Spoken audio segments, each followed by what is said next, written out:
From thinking, but look what's going on. We're going to have membership only, and in this membership only, we're going to have a book club. Yes, a fabulous book club is going to be reading in the chapters of Black Titanic. You're going to read about your ancestors. You're going to learn a lot about history that you don't get in the book. But anyway, you guys, sign up now. If you want your book, you want to be part of the book club, you got to sign up now. You got to start purchasing your book. It's $15, you guys. That covered. It's $10 for the book, $5 for shipping, right? So get your orders in so we can start. We want to start by September.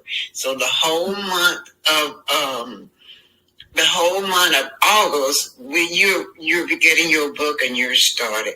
Don't worry now. We're gonna use one chapter at a time. We're gonna view everybody gonna read one chapter at a time, and then we will discuss it. Thanks. So this is how you do. Black Titanic 65 at yahoo.com. Black Titanic 65 at yahoo.com is going to be my email address. So, you guys will be able to remember that, right? Black Titanic 65 at yahoo.com. So let me zoom on this.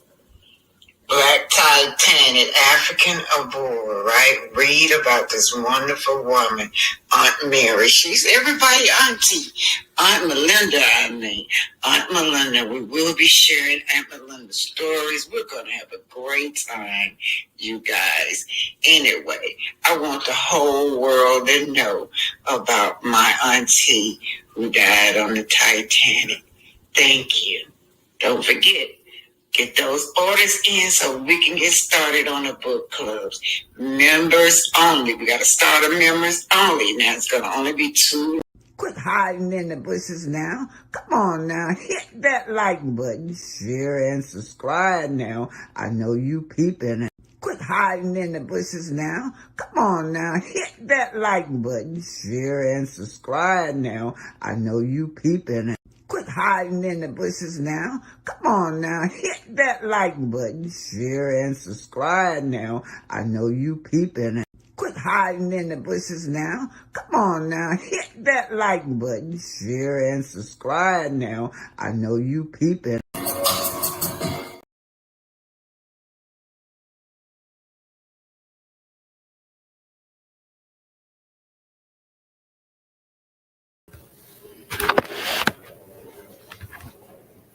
Hey, welcome to the home of Black Titanic. Hey, you guys, I don't know what's going on with YouTube, you guys. I have you guys scheduled like 12:30, but I looks up there on the internet, on the YouTube, it's got 11:30 up there. But some of you are already here. Thanks for being here. And y'all, I don't have my glasses on, so y'all, if I'm missing quotes or whatever, y'all know I don't have my eyeballs on. Nosy Rosa Graham said, please don't forget to hit the like button, share, and subscribe. Thank you, Nosy Rosie Graham. Let me do house rules. House rules say that everything is allegedly just my opinion. Fair use for entertainment and educational purposes. Hey, how are you guys doing, you guys? I just so glad to see you guys. Who is this? Oh, my son Kiss, see you and welcome. Well, I know you got to come up and talk to me, son Kiss. Oh, y'all, I'm trying to struggle to see y'all today. My glass is somewhere in the car, y'all. Good morning, BT. How's your daughter and her baby? Hey, y'all, the baby is here with me. Yes, and she may come home sometime this week or about a weekend, but yeah, I'm here with the baby. It's just easier for me to keep instead of sitting up there at that hospital all day long to bring the baby home and take care of the baby because she needed me. She told me that's what she wanted me to do. Take the baby home. That way she can concentrate on healing. And so, yeah, the baby's here. She sleep right now, y'all. Yes. And y'all know how newborns do. Anytime they see a woman with breasts, they think they supposed to be getting fed. She just, I'm like, oh, no, ain't nothing in grandma's. There ain't no milk in here. But anyway, yeah, everything turned out fine. My daughter's just doing great. She's gonna be discharged. Yeah, it might be today or tomorrow, you guys. Yeah, I want to thank each and every one of you for coming to my rescue, for all the cash app, all the help that y'all gave me to make my transition just good. Y'all are so good. What she say? Do you need to come back What you mean, babe? No, I don't need to come back. I'm good. I'm good. My grandbaby up there with the baby. She 27 years old, child. She grown. Good morning, BT. How are your daughter and the baby? July 1958. Yeah, everybody's doing fine, you guys. Everybody.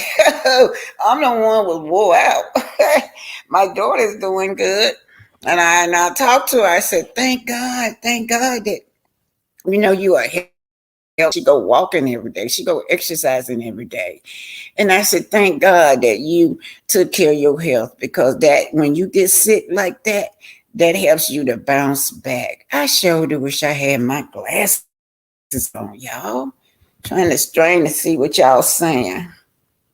Hello, Auntie BT. Hi. So anyway, you guys, today we're going to be going over that. Marsau finally got his day in court. So you guys probably been over there at Trending. Y'all already know the deal. So with Zen Garden and Marsau. So the interesting things about this is none of it's his fault. None of it. He put it on Zen Garden. Everything is Zen Garden fault. All the extra money that he cost Zen Garden is their fault. It's because of the guy named Shaw was overseeing the whole project, right? He believed in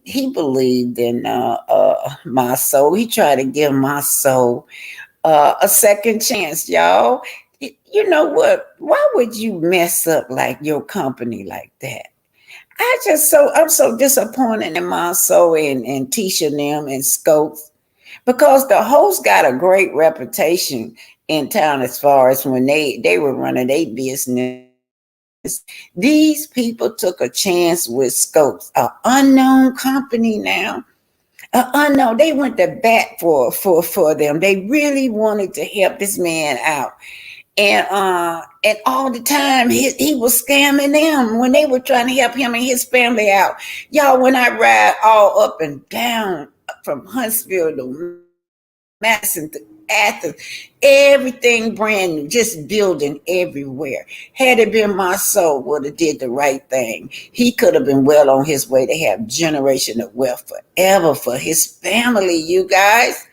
And then even I was looking at, see, this is what Trina was pointing out with Mr. Shaw and Zen, was that all the banks said no. They kept saying that he didn't have the experience. They didn't want to go. They turned him down because of scope. Then they kept on. They kept on saying that fighting for my soul now.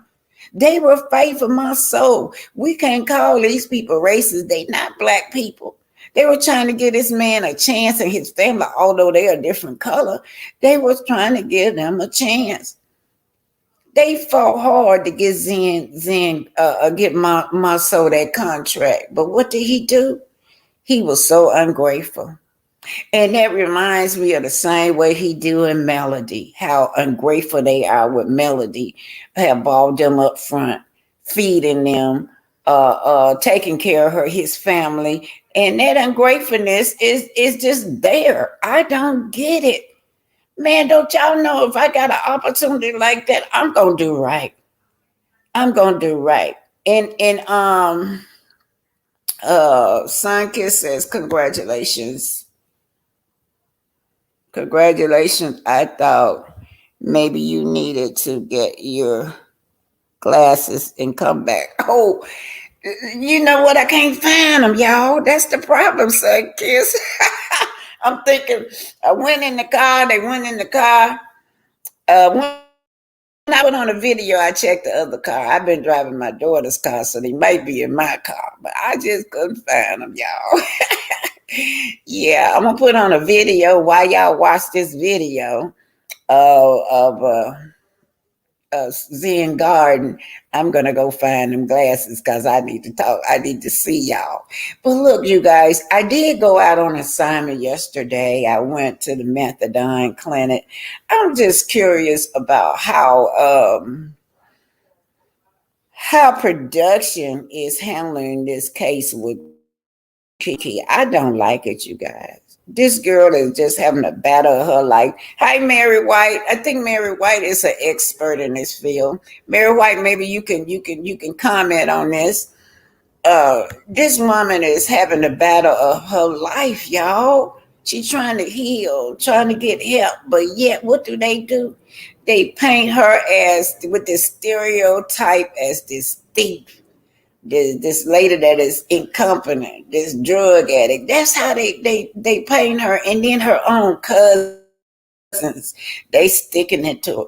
Every time Kiki refer to this girl, not Kiki, every time Tisha refer to this girl, oh, I hope she ain't got back on drugs. Oh well, yeah.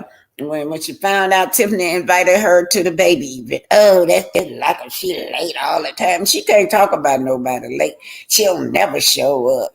You know, they're always talking about this girl. They always down in her. And then instead of it took Melody to come back and drag my soul with this $5 million counteract because they weren't gonna ever do it. Yeah, they still got up here. They're big businessmen. Yeah, my soul is businessman. Yeah, yeah. He put Huntsville on a map. Yeah, he put Huntsville on a map for criminal activity allegedly. Okay, Grand Rising, everyone. Yeah, Grand Rising, Sexy Mama at 60. They're going to get them forward by invading her HIPAA rights. That's no joke. Yes, yeah, HIPAA. Oh, yes, you're right. In the medical world, that's what you do. You HIPAA is very, very be keen on that HIPAA right, because patients has right. You're right, Mary White. Listen, you guys, I'm going to show you guys my journey before we get into Zen, because y'all do know that when we get into Zen, we'll be there for a little while. But I'm going to show y'all what I did yesterday. I went out and got up early because, see, early in the morning, they go get their dose. I went to the methadone clinic. And actually, me and Lady P, some of y'all might have saw it on that film, my last video. It's not doing well, y'all. Y'all get them lights out. But I went to the methadone clinic, and I was surprised. There's some people talk to me, yeah. And what I was amazed about Mary White, at this clinic, at this methadone clinic, they bring their children there. So I thought, well, that's very supportive. Mothers was coming out of there with their children and going in there with their children. Yes. In the methadone clinic. And I'm like, wow, I didn't know that they were supportive like this. I thought about Kiki being a young mother, right? So she's a young mother, and at least she has a husband. She had that support, and that's something to kick that habit. Just think about your children. That's enough right there. When you think about your children, is to kick that habit. I did invite Mr. Freeman. I don't know if he's gonna show up or not. He's one of the guys that was going in there to get his early morning dose of methadone. He did talk to me about the addiction. Yeah. So let me just get started. What I do with this, y'all, I'm gonna start off with just showing this, and then we're gonna get into Zen Guard. I don't know. Hopefully he'll show up. I thank all of y'all for being here at this short notice. Say 31 of y'all is in here. Thank y'all for being here, because every time, I don't know what's going on with YouTube. Every time I post something, it does not be the right thing. Hey, Miss Reese, when I go back and check my schedule, it say one thing, and then YouTube will say something different. Good morning, Miss Reese. Hey, Patricia. Good morning, Miss Patricia. How you have a blessed day. Amen. You too, lady. Yeah. So let me just show y'all my journey yesterday. My journey yesterday I was so excited because I knew I was going to bring that baby home yesterday, y'all. So I got up early that morning and went out and to the methadone clinic and talked to these different people at the methadone Let's see what this is. Daycare center.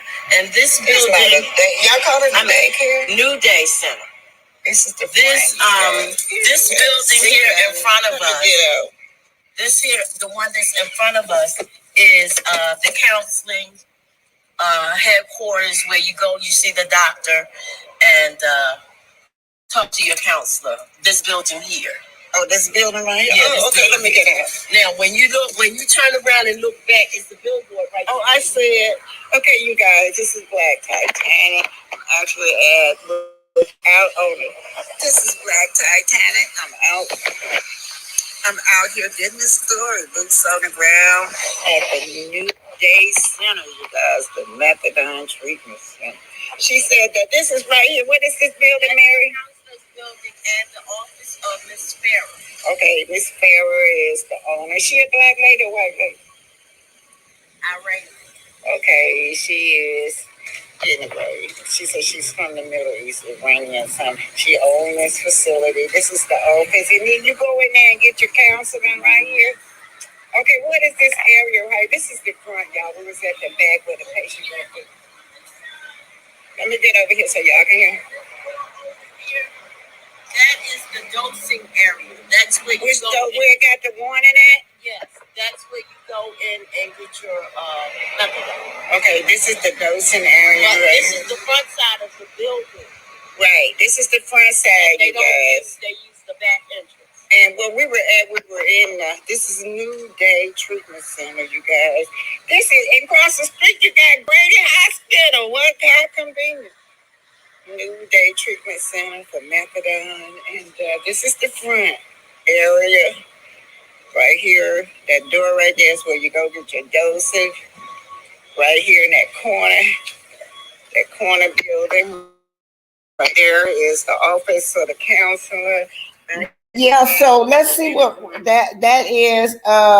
Just showing y'all. It's called a New Day, the New Day Treatment Center. It's a methadone and clinic, and it's located in Atlanta, Georgia, off of Martin Luther King. But Mary White say here in California, the children are allowed in the dosing room. They have to stay in the waiting room. I dosed a lot of people from all over California. Okay, yeah. So maybe that's where they take them. I didn't go in. I didn't ask Miss Mary, but maybe that's where they took her. Here's another lady. Here's one right there with her children coming out. See this one. Black. She has her little child with her. They have family members. She got support, or he could be a driver. He could be a driver. But anyway, the lady, she said she's going to give me an interview. This is Black Titanium. I am at the methadone clinic early in the morning.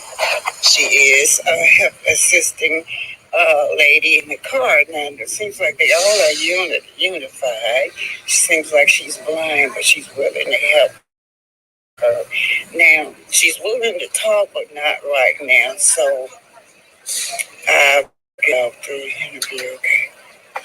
So I just want to show y'all that they do have a support system in case for the children. You don't have to leave your children at home. The clinic I work for, the owners are from the Philippines, Mary White. Yeah, you don't have to leave your children at home. Mary, I didn't know. They probably have to stay in a waiting room. That's why you have more than one person with you.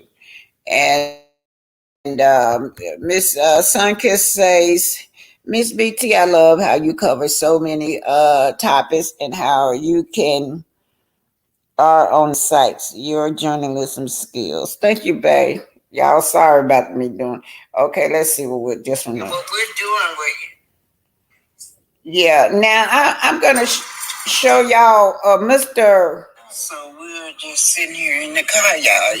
I'm at the daycare center. Did you have different people coming? We actually had a doctor pulling up in a burgundy car. What do the doctor do? He comes in and ups the people's dosage. He makes sure everybody's taking the correct amount of their dosage. Mm-hmm. And then sometimes he has where you have to actually have an interview with him. Sometimes it's monthly, sometimes it's not. So, yeah. Oh, I see where it says reserved for medical director. Over there, as you can see, he's the it's early in the morning, you guys. We are on the scene getting the story of the methadone. Right now, the parking lot is empty. There are inside. Do you see that blind lady with that baby? Yes, that was Carmela. Oh, that's what it was. That was Carmela. I couldn't really get her. So I'm gonna see just from a distance. That's the doctor going inside, and she said he's the one responsible for giving the dosage. Well, not giving the dose because you had the nurses give the dosage, but he's the one write the prescription. Right, he writes your prescriptions. So how many doses do you guys take? I mean, when you do the dosage, then the take home, how many do you get to take home? It depends on how clean your urines are. Sometimes you have where you have I had got up to where I was getting 2 weeks at a time of take homes. Oh, really? So how do they do that? They trust you or something? Yes, they trust you. You have to have a lockbox. You have to have a little box, little lockbox, and it has to have a lock on it where can't nobody get into your prescription. That's Lady P. But you're to take your medication daily. Take it once a day, daily. So it's really helpful if you really have a problem with opiates. I thank God and I praise God because I no longer belong to this clinic. This is New Day. This is I forgot. This is called New Day. I forgot to go. This is the back entrance, which all the patients are told to use the back entrance. Yes. The owner of the clinic is his name is drive around so I can get the sign on. Okay, I'm just keeping it moving. This next one is a young man that Mr. Freeman. We caught him coming out of the clinic, and he was willing to talk to us. We had another person's parked next to us. His story is a long story. I have to do his by itself. But he said that he had up to a $500 a day habit. Him and his wife.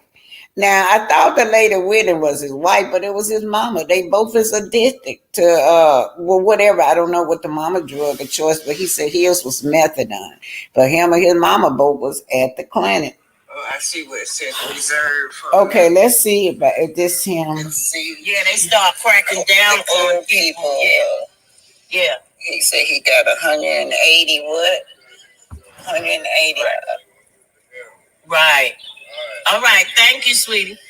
All right. He said he got 180 oxycodone. His prescription was 180 oxycodone and 120 Xanax. Here's another family. They don't, here's another family going in. This is part 2 with their babies. That's very supportive. I really like that. Because you ain't got no excuse. You can bring your children. That's it. And, she don't only have one baby. I think she's got like 2. Yeah, she got one. She pulling out the back seat. Yeah, these are mothers, you guys. These are what now? That are trying to get their lives back. Yeah, they're trying to get their lives back on track. Like Kiki, she's a mother and she's trying to get her life back on track. And you guys, quit prejudging Kiki. You guys, we have to give these people love and understanding, y'all. Mary, I was just gonna say something. I didn't want to say a little prejudice, but I do notice that when black people, they don't give us doses like they do white people, and it's kind of good though, cause I would never in my life would get 180 hydrocodone, never 180 or 120 Xanax. There you go. Mary, you gonna get out? He's gonna come over. This is Mr. Freeman, y'all. Come on here with your fat face. Come on here with your fat face. Still here, man. So I'm going to keep the camera on me until I find out. Hey, Jack. Baby, stay clean, boo. thing. That's the thing. How are you, darling? Hey, man, I wouldn't take it no other way. All right. Take it no other way. I'm doing a blog on the methadone clinics. And is Farrah still here? Yeah. Oh, okay. She's still a bitch? Yeah. Okay. This you guys is, are you on air? Yeah, but his face now. I'm not putting his face on there unless he let me know. Okay, well, great. Thank you. Thank you. This Mr. Freeman. Yes. It's called a Black Titan. I'm interviewing people that's still on methadone. I left here in 2005. Remember when I walked out this clinic and I told you, I said, Jack, I ain't coming back. Right. And you say, yeah, all right, Miss Mary, you coming back. So, Jack, let me ask you here, how long have you been here? This 6 years. 6 years. I'm tired of it, though. I'm tired of it. This young. You know, I am.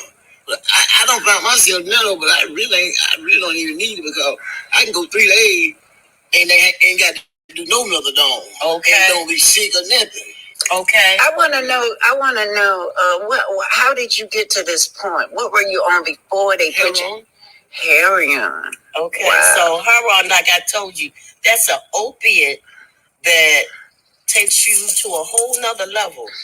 And like with Kiki, when she say her body hurts, tell them how your body hurts.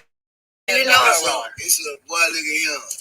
It's a pain you don't want, and it's real. So when we have a young lady that's on TV that was talking about her family don't understand her. She said that her body was just aching her, and they think it's in her head.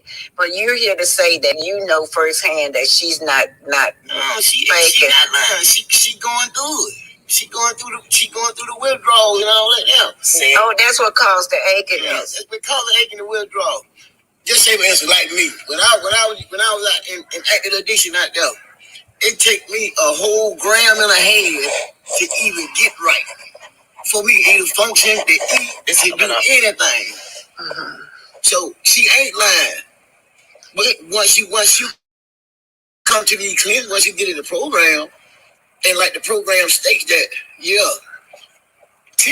of it is the drugs. 90% of it is your thinking. That's what is the mental state. Yeah. Once you start getting clean. Yeah. And that's all it be. Like people might say, man, if I miss my dose, I'm gonna be sick. Right. What tell you that? Who told you that there? That's what your mind told you. That's the mental state. But people ain't got to that level yet where they understand that's what's going on. Once you keep yourself busy and all that there, when you miss a dose or whatever, how many days you miss, you ain't got you gonna be thinking about none of this here or none of that there. But as soon as you isolate yourself, now here come that mental state. Oh man, I'm gonna be sick. So I want to ask you. I remember when she was here, she used to take home drugs. Do you take home? Yeah, I take home too. So sometimes I don't even take it. So how do you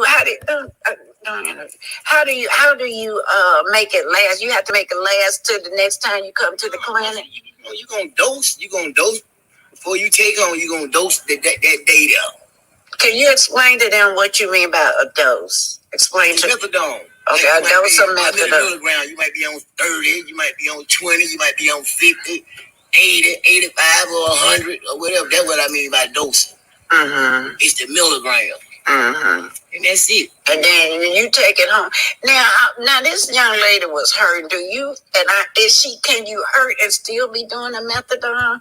Why do you think her? The reason why that is, and you just really want to know the honest God truth, because I have been there before. Yeah. You got to be still using. Now, wow. The methadone. Wait a minute. Hold on. Don't. This is very important. She says she's aching really bad. What you mean still using what? She's still doing active addiction. That's what I mean. Oh, so that drugs is interacting with each other. Exactly. Right. Methadone and the heroin. So or the opiates. She's not getting both of them because she's getting both of them, the methadone and the heroin, she won't be aching.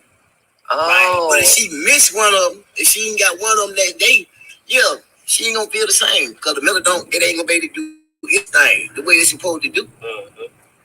See, she got two addictions now: the methadone and the drug. That's what her husband was trying to tell her, that he did not want her to move from one addiction to the next. Exactly. Yeah. That's what's going on. So do you think that it's harder to get off the heroin or the methadone or the opiates or the methadone? It's hard to get off the methadone. Yeah, that's what I was taught. Methadone would kill you. Yeah, I was taught that. Wait a minute, you guys. As a nurse, when I was in school, I was taught that it was harder to get off the methadone than it is any other the drugs. It is. I told you, you have to have a very, very strong spiritual background. Right. People praying with you. People are encouraging you to walk away. But when you walk away, I was one of the blessed ones because I had a minister and a bishop behind me. And then I'm a prayer warrior. Like I tell anybody, I was on 120 milligrams. I walked away. I came to this clinic and here a dear friend of mine that's still here at New Day looks at me and say, "How you doing?" I'm glad to say I'm good. I'm free. She ain't did nothing. 2005. She haven't done anything. I left this clinic weighing 350 pounds. Yeah. When I came back, the owner looked at me and said, "Well, how did you do it?" Like told her I prayed. Because I went to her personally and I made an announcement inside that clinic. I will not be back. One of the nurses, Travis, said, "Oh, Miss Mary, I'll see you in 2 weeks." No, I was getting 2 weeks. Okay. Take home. Hold on. What's your name? Jerry Freeman. Mr. Freeman, would you come live on a podcast with us? I don't have no problem with that. Okay, so you don't have to leave your house. You can just do it by way of phone. Let me show him what we're talking about. Hold on. Okay, this is that was Mr. Freeman, you guys. Here you go. He's actually a businessman. He's married. He has a family. Yeah. So y'all know that this drug don't discriminate. This is Lady P. She out there with me on the scene at the methadone clinic. That's the clinic she graduated from. Over 10 years ago, she graduated from that clinic, you guys. So we know that methadone or whatever drugs you own don't discriminate. It don't matter your economic background, how rich or poor you are. It don't matter. It just don't matter, you guys. But anyway, that was just what I wanted to try to piggyback on some of the stuff that he was saying, because Love and Marriage Huntsville, they just don't give you an accurate. Hold on, let me cut this out, you guys. They don't give you an actual. They don't really try to educate the public on what's going on. And I thought when they bought Kiki on there, that was the way that they were going to educate the public, but instead they just using a typical stereotype of what a black woman is. She has to be using the opioid. Oh, yeah. Okay, Miss Patricia say, your faith.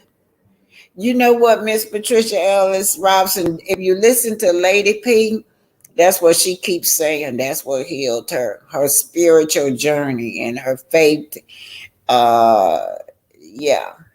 Yeah, that's what she say here to her. You're exactly right. And then the other person was talking about 90% of our motivation. Our mental is 90% of our motivation or bullet. Yeah. The other man was talking about that. You just got to get it in your head that you're just tired, that you're finished. I am all in for Kiki. Yes, me too.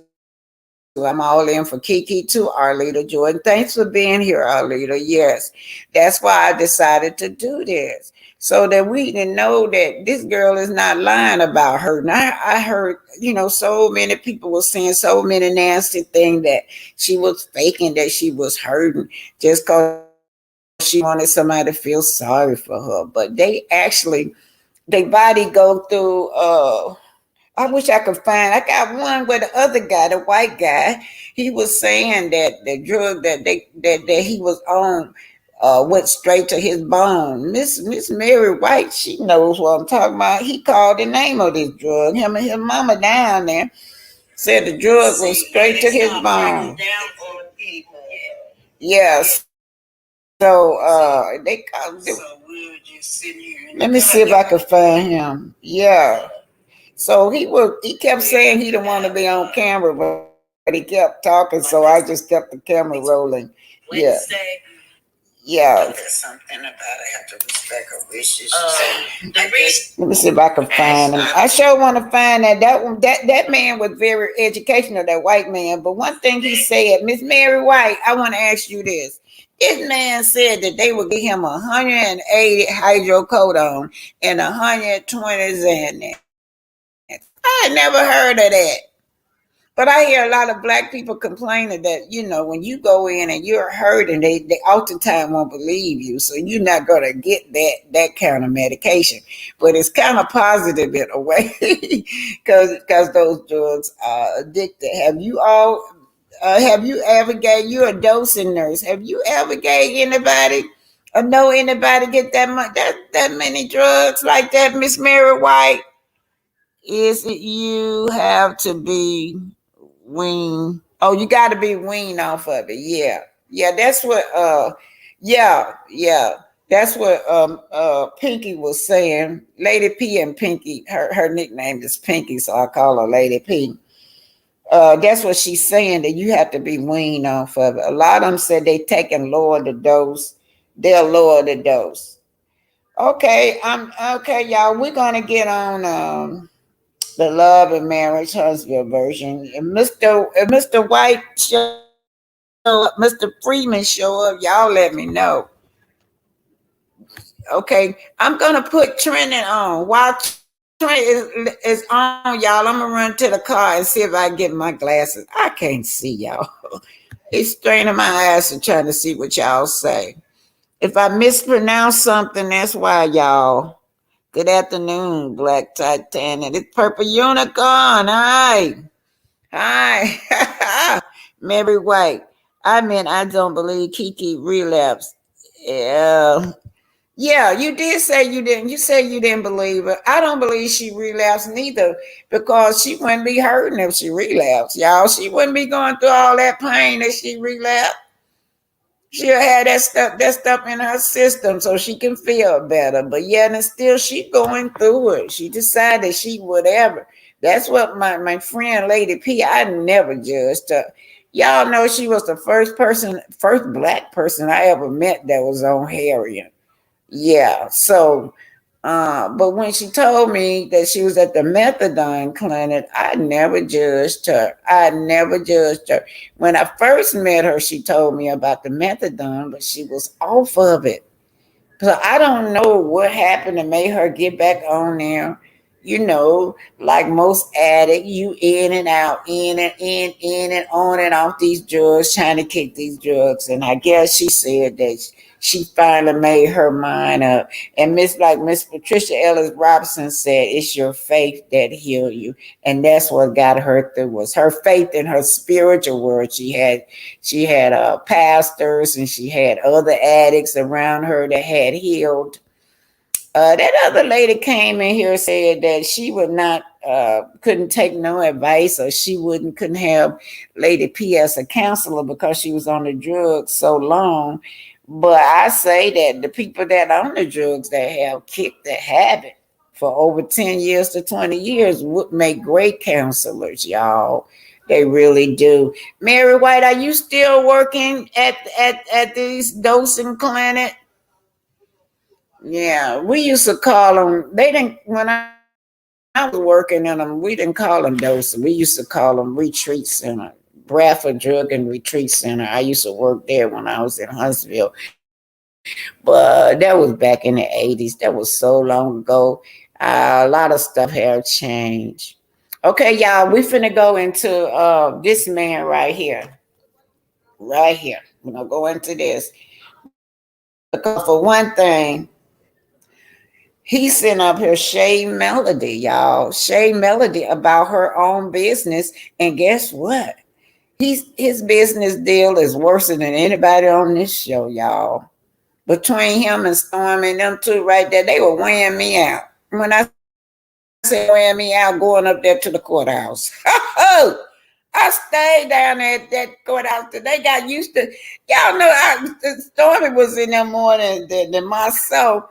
So they got used to me. They knew me. They knew what I wanted, and they would welcome me. They were so friendly. But that's just how I stayed down there so much. It's stormy. As always was storming more than what's her name? Storming, man. Every 2 weeks, every other weeks, she was getting sued. And of course, you guys don't forget October. This is the month that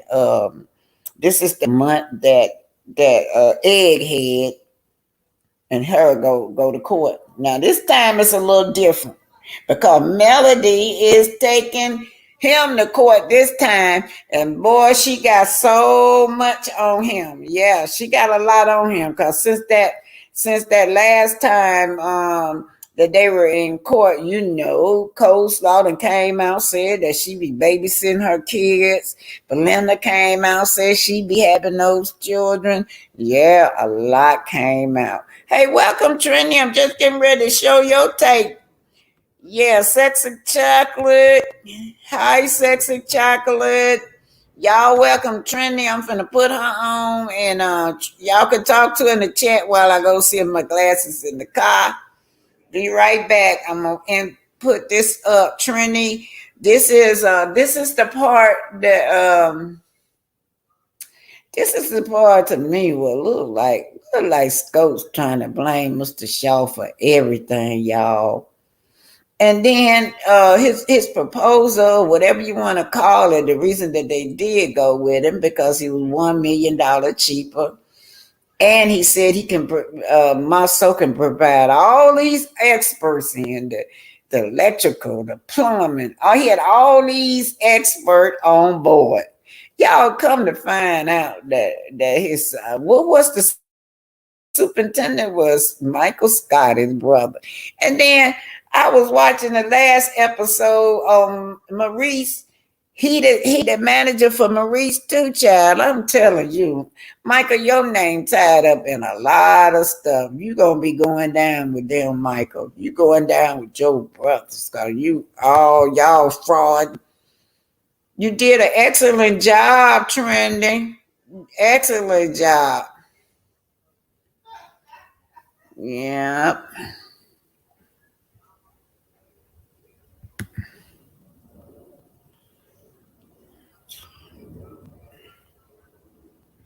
This is Scopes.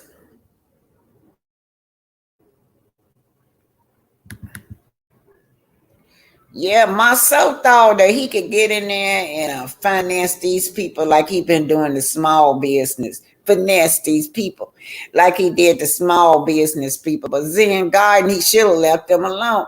He sued these people. He took them to court now, knowing that his hands weren't clean. But he want that money so bad till he think that he could go in there and just give me my money. He can bully them into getting his money because see that's how he tried to bully.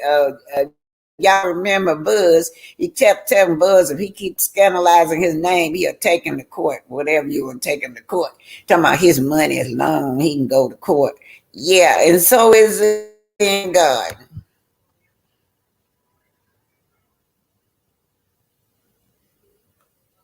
Lady Queen. Now, hit the like button, share, and subscribe. This is Arthur Omer, and remember, eagles fly with eagles. Be right back, y'all. So this is trending at some point. This is Schultz versus Zen Garden, y'all. Schultz is finally on trial. Marsau went $1.5 million lower. This is why Zen Garden decided to go with them. But in the long run, they were sorry. Mr. Shaw, Zen Garden, You guys, all the banks warned you guys that these people were not, Schultz was not experienced enough. Schultz was not experienced enough or did not have the background where they would want to take a chance on them to get along. That's just it. Scott both presented contractors to each other with whom, with whom they wait a each minute, wanted y'all. Marsau, in return, wants to blame Zengarden or Mr. Shaw on all of the things that failed in this project. to work, had several conversations with respect to the numbers, and really negotiated hiring. Shaw and Scott worked on the bid together for approximately 3 months, and they arrived at a number they believed the project would cost based on their collective experiences. Okay, I want to stop right here because here's the thing. The collective experiences, let's remember, includes who Bottom Row Soul presented would be on that job that we later found out did not come for the job. So there's still misrepresentation in how, to me, Zen Gardens became comfortable with having a not so experienced multifamily GC, but then he would be bringing these contractors that were supposed to have 10 years plus experience. So there's still, to me, misrepresentation on Bottom Row Soul's side. Okay, if you don't know by now, I am definitely not here for Bottom Row. So Shaw and Scott worked on the bid together. Okay, I said that. Scolt's bid came in at $1.5 million lower than the second lowest bidder. Shaw admits to meeting at least a few of Scolt's subcontractors prior to the project's commencement. When asked whether he negotiated pricing with any of the subcontractors he met, Shaw initially testified not directly. However, in an effort to give lenders confidence in the project, and contrary to his sworn testimony, Shaw represented to lenders he met all subcontractors. Now, this part, I will say, Zen Gardens will have to fight for this part. I can admit that, because once I read the email and then I saw the deposition of Mr. Vishal Shaw, they're gonna have to clarify, fight it. I don't know what we're gonna see. Oops, both sides were new and right. Lasso fake the fun. Right, the real BB. Right. Kayla Paulette in the game. Oh, yes. Okay, all right, let's see. So we're gonna go to Exhibit 4. All right, let's see what Exhibit 4. So we have an email from Mr. Scott Seeley to Vishal Shah, which is Zen Garden, and it was about the bidder's qualification statements, and this is Progress Bank, okay? So remember, if y'all have not seen part 1 and 2, every bank denied him, and then Bottom Row Soul brought in Eva Bank, which was the only bank that ended up approving the loan to let that contract go forward. That's the only one that it would do. Again, for Mr. Shaw's sake, I wish he had a ran when he saw that only one bank would have approved them, but here we are. Okay, so this is from Zen Gardens to the person at the bank, Scott Seeley. And it says, "Hi, Scott. I agree with you that Scholt has limited experience. However, based on my interaction with him so far, I feel that he knows his subject well." I put that in red because we all know, or at least we have heard, mostly via Anthony Lockie's channel, and it's Chrissy Time, she's recapped some of the audio, that is also how he came across to Joy and to Bugs the Barber, that he knew his stuff, right? So it's just that he just needed that chance, right? Okay, so and then the email says the current difference in bid analysis is about $1.5 million between Host and the second lowest guy, which makes us lean more towards him with appropriate factor of safety for everyone. So this is what he lists as, it says Scholt brings the following strengths to the project. So this is what was represented to Zen Gardens. All the subcontractors are local and solid in business since over 10 years minimum, including but not limited to major ones like site work, framer, mechanical, electrical, and plumbing. So, okay, if you're bringing in the 10 years experience and you're telling me you're just good at organizing, basically, because you bring in the ones, I can see that, right? But again, now all these people, if you go over the other the deposition, he was never able to bring any of these people forward. This was the strength of his project and his proposed scope.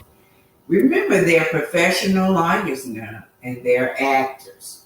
So he's sitting up here acting a role to get this money from these people and to get this project, knowing that he's not qualified.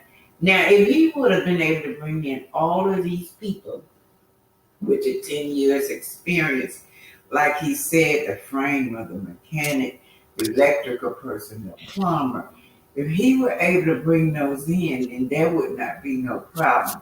But the problem comes in is, where are these people? They are phantom. That's what they are. They don't exist, allegedly. From what we read, these people never actually came. That's what I got from the deposition.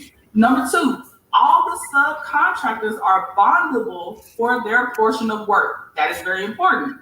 That lowers the risk. Number 3, a reasonable bond shall be obtained for self-performed work, per advice from Scott Boyette. Hey, Auntie Maritha! How are you?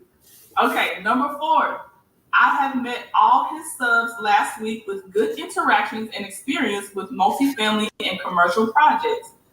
QA from my experience. Okay, so this is where they got the word all. He didn't emphasize all. I don't know how much he was trying to put on the all, because to me, the first 3 bullets are the strong bullets. I don't think it really matters if he met all the subs versus some of the subcontractors.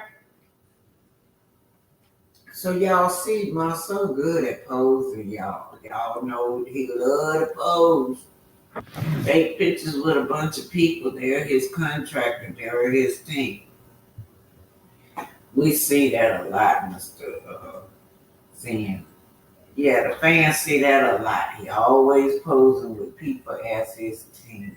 Now, I noticed Michael now, if you're looking at the construction going on with credit one, whatever you call his brother, he's also the manager over there for Credit One. Michael is. Keep going.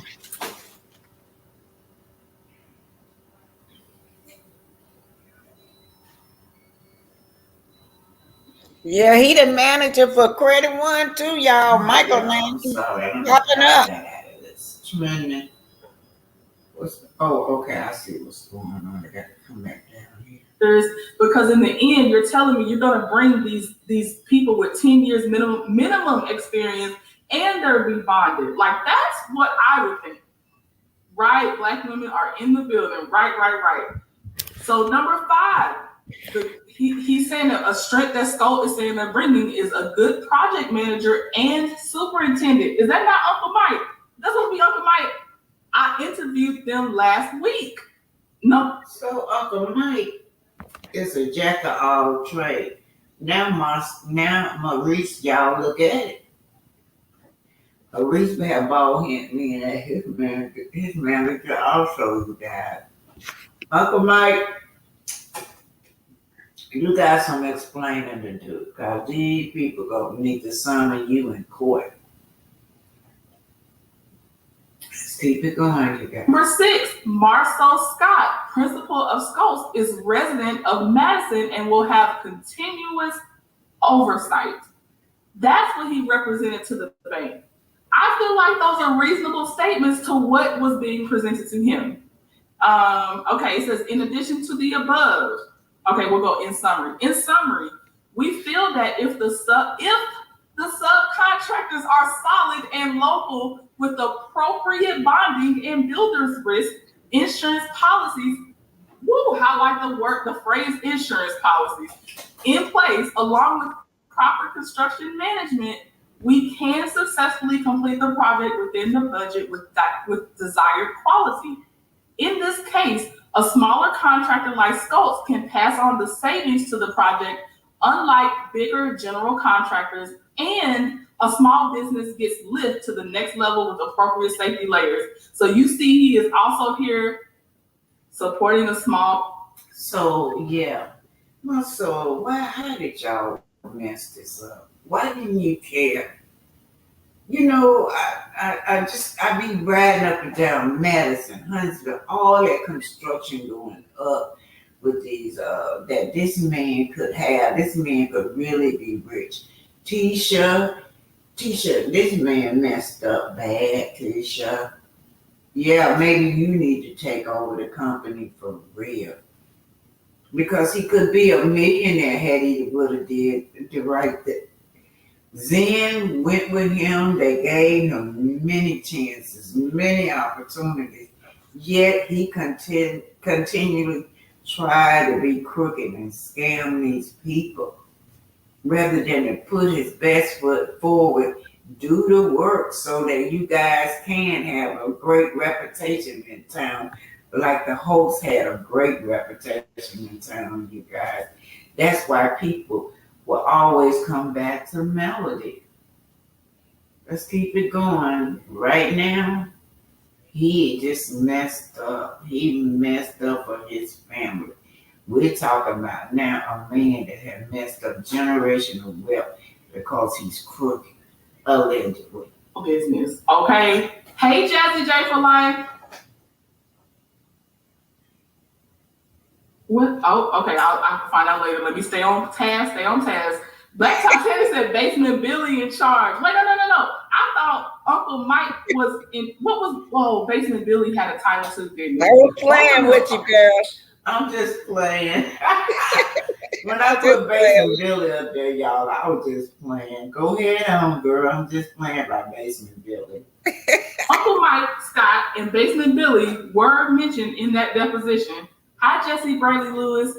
Okay, it says, we request you to work with us with appropriate requirements that the bank may have. The savings are about $1.5 million plus with the second lowest guide and can improve the pro forma well. We are planning to finalize the bids by the end of next week and we'll be in touch. Okay. Pay for what you get. Y'all, that's a great example of you pay for what you get. You're going $1.5 million lower with skirts. So you pay for what you got, and now you are out of triple the amount of money. Yeah, please hit that like button. Okay. Thank you, Miles, for dropping the links. All right. So we're going through our exhibits because y'all, they really think they got something here. All right, so Shaw also represented to lenders. This is back from Scolt's perspective again. Shaw also represented to lenders. He would, quote, be personally involved in a role of construction manager, oversight, general contractor for the project, end quote. And per both depositions, it seems like Vishal Shaw was. He did hold up that part of his representation, in my opinion. Next, it says Shaw additionally represented to lenders. He would, quote, be traveling and spending 50% of his time minimum for the project for construction management, end quote. Again, I feel like he didn't waver from that in his deposition. By the time Scholt was actually hired as the general contractor, Shaw had already begun the subcontractor review process.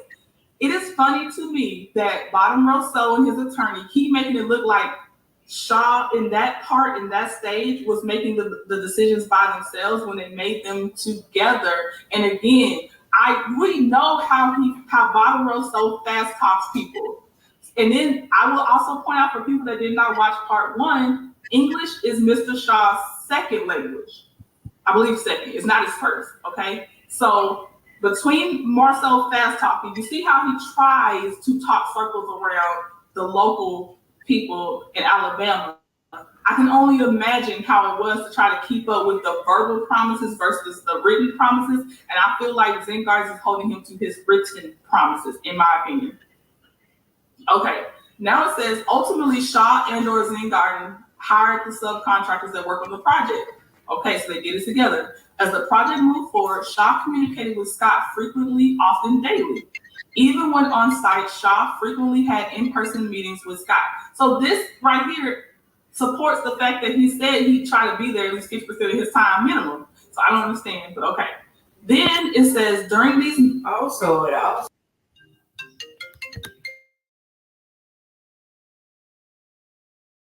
So where are those people that he promised. All those ladies, the electricians, the plumbers, where are they? Because right here it says that he just met with Mr. Scott Marsau. Meeting, Shaw and Scott discussed the project, which, quote, may include material, invoices, skilled labor, the schedule, everything, end quote. And then it says Shaw admits he did not conduct any due diligence. So we are going to go to the deposition for this line. So I wanted to see, how did he say that? What do they mean? So I'm going to go to this one. So let me find it. 170, 17 through 21. Hold on. That lawyer Sorry. wasn't giving him no break. That lawyer was on it. That lawyer was on his tail. He couldn't. And it said 17 through 21. Okay, so this is where he's getting that from. So the attorney, Skolt's attorney, said, okay, you didn't do any of your own due diligence. And Shaw says, no. Again, I mentioned earlier that our due diligence was limited to general contractor in most of the time, except the few interactions that I had with some of the contractors, like the site contractor, in which I mentioned a few minutes ago, the site contractor, framer, electrical, and the plumbing contractor. Okay, so that's what he said. And I wanted to go up above line 17 through 21 and point out to you all that starting at line 8, Mr. Shaw said all the subcontractors are local and solid in the business since over 10 years minimum, including but not limited to the major work like site work, framer, mechanical, electric, and the plumbing. Okay. Now this part is important.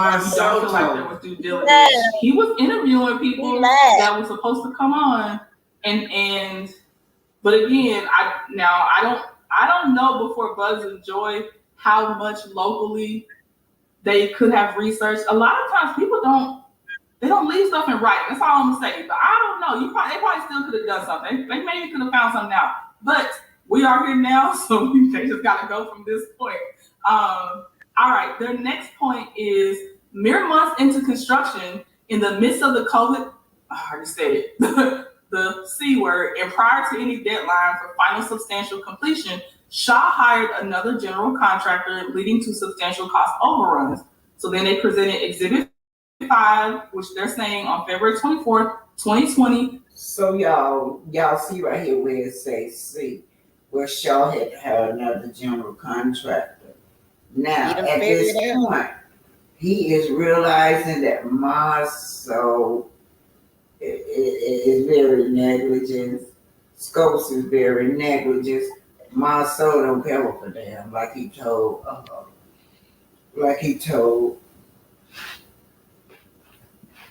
what's her name? He just don't care. He told Mel he don't care what for them. He just don't care. So it came out on his work with Zen Garden, and Shaw is now realizing that I have effed up with this man. Zen and Scholt executed AIA document A102-2017, a stated form of agreement between owner and contractor, wherein Scholt agreed to perform certain construction services. Right, black men are in the building. Certain construction services and furnish certain materials, and Zen agreed to timely pay Scholt for such construction work, services, and materials, all in connection with the Zen apartment complex. All right, let's go to Exhibit 5. So this is the contract. It was a long one. They had to split it up in parts, but this is the contract. The agreement was made the 24th day of February in 2020. 2020? Yeah, 2020, between the owner, Zen Gardens, and the contractor, Scholt Industries. And then we're going to go on down to the line that they pointed out, which was, okay, I think it's Article 6? Let me see. Some of these, I was like, I will just find it when I get there, because some of these, let's see, is that it? Article 3. I think it's Article 3. Let me check. Doc 1, page 3, paragraph 6. Sorry, y'all. This one caught me up a little bit. Okay, yeah. This is where they're quoting Article 3. Tap on the link, the contractor to furnish efficient business administration and supervision, to furnish at all times an adequate supply of, the contractor accepts the relationship of trust and confidence established by this agreement and covenants with the owner to cooperate with the architect and exercise the contractor's skill and judgment in furthering the interests of the owner, to furnish efficient business administration and supervision, to furnish at all times an adequate supply of workers and materials, and to perform the work in an expeditious and economical manner consistent with the owner's interests. The owner agrees to furnish and approve in a timely manner information required by the contractor and to make payments to the contractor in accordance with the requirements of the contract documents. Okay. Hey, Strawberry Taffy, how are you? Okay. Yeah, right, Patricia. Okay. Let me go back. Let's see now what's the next reference. Okay, now they're saying Section 15.1.7 of the contract basically states the contractor and owner waive claims against each other for consequential damages arising out of or relating to this contract. This is a big piece again of their fight, of Stolt's fight. So we're gonna go to, okay, 31-7. All right, is this it? Yep, we're on the page. Okay, so this is where they are saying that it should be waived. So 15.1.7, waiver of claims for consequential damages. It is in the contract, but we shall continue. The contractor and owner waive claims against each other for consequential damages arising out of or relating to this contract. This mutual waiver includes damages incurred by the owner for rental expenses, for losses of use, income, profit, financing, business and reputation, and for loss of management or employee productivity or of the services of such persons, and damages incurred by the contractor for principal office expenses, including the compensation of personnel stationed there, for losses of financing, business and reputation, and for loss of profit, except anticipated profit arising directly from the work. Okay. So I feel like even in that clause, they missed that last sentence because they're waiving it. Again, the last phrase says, except anticipated profit arising directly from the work. So if it was not good work or not done work at all, I feel like that kind of negates what we read, but I have another one for the end. It says this mutual waiver is applicable without limitation to all consequential damages due to either party's termination in accordance with Article 14. Nothing contained in this section shall be deemed to preclude assessment of liquidated damages when applicable in accordance with the requirements of the contract documents. I feel like Marsau and his attorney also should have read that sentence. I really feel like they should have paid attention to that sentence. That's something we're gonna come back to. All right. So that's when they read what I just read. And then it says, meanwhile, section 5.1.6 of the contract limits any recovery sought by the owner Try it again, Lady contractor scope to liquidated damages consisting of a mere reduction of the general contractor's fee. And then they quote this part. I'm not gonna go back to it because it is directly from the contract. I verified, and it said, if substantial completion is not reached within the time provided in this contract, including approved and warranted extensions of time, quote, the contract time, compensation due to the contractor shall be reduced by an amount equal to $1,500 per day. So $1,500 per day is what Scholt is saying. That's all the Zen Gardens can claim in their losses, which is why they're saying you got to reduce that $1,500 per day penalty from their contractor's fee. I knew Marsau was a fraud. He listed basement Billy as a construction superintendent. Don't worry, the judge will pay attention to that sentence. Right. They must have friends at that bank. They approved that loan. I think they had, I'm gonna say, scanned it on the minds when Zen Garden agreed on the contract. Ooh, Sandra. Okay, you guys, y'all know I can't take all trending stuff. Y'all have to go over there and finish watching it. Yes. Lady P, try it again. And Queen, y'all try to come back up. Yes, but y'all have to go over there to finish watching this. But reason I do, y'all see how this man on his contract, the reason that they went with him is because he said that it keeps saying device not connected, Lady P. I don't know why. Device not connected. I'm sorry, y'all. I'm trying to bring Lady P up. They will need to connect their mic. Connect your mic. It said your mic need to be connected before I can add you. That's what it's saying, Lady P. Connect your mic first. Queen, are you coming back up? Kiss, are you coming back up? Okay, who is this? Sun Kiss. Okay. Anyway, you guys, I'd like for you guys to come on up and let's talk about this because for so long they have been getting away with this. Now, what Trinity was showing y'all was that was very important was his proposal of why they went with him. He presented all these fathom people, y'all, all these people, all these expertise worker that he had under his control that was working with him, right? And so that's why they went with him. And then he was $1 million, a little over $1 million lower. So they felt like even though he did not have that experience, he got all these expertise people working with him, the job can get done. But these people were fathom people. They was not real, you guys. He could never produce these people. Even Uncle Mike. Uncle Mike is real, but Uncle Mike lives somewhere. Where is it? In Texas somewhere, y'all? He was somewhere in Texas. That was anyway, hey, Sun Kiss, how are Hi, you? Hold on, good. hold How on, are hold you? on, hold on, Mary. Lady P, go out and come back in and make sure your mic is connected. Don't it won't do it. Okay, go ahead on, Sun Kiss. How are you doing? I'm good, thank you. The proud grandma. Yes, yes. I never thought I'd be raising a baby at this age, but yeah, a little. When they little like this, all they do is sleep. Just Yeah. sleep. That's all they do. Mm, just love on them so much. But um, Yeah. this doesn't shock me.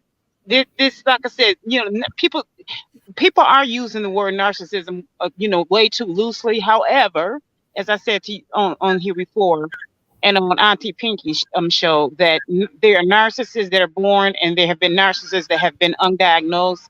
There are more narcissists than there are diagnosed cancer patients and undiagnosed cancer patients. So you can kind of flip that back and forth. So in this case, this is what they call the grandiose narcissist.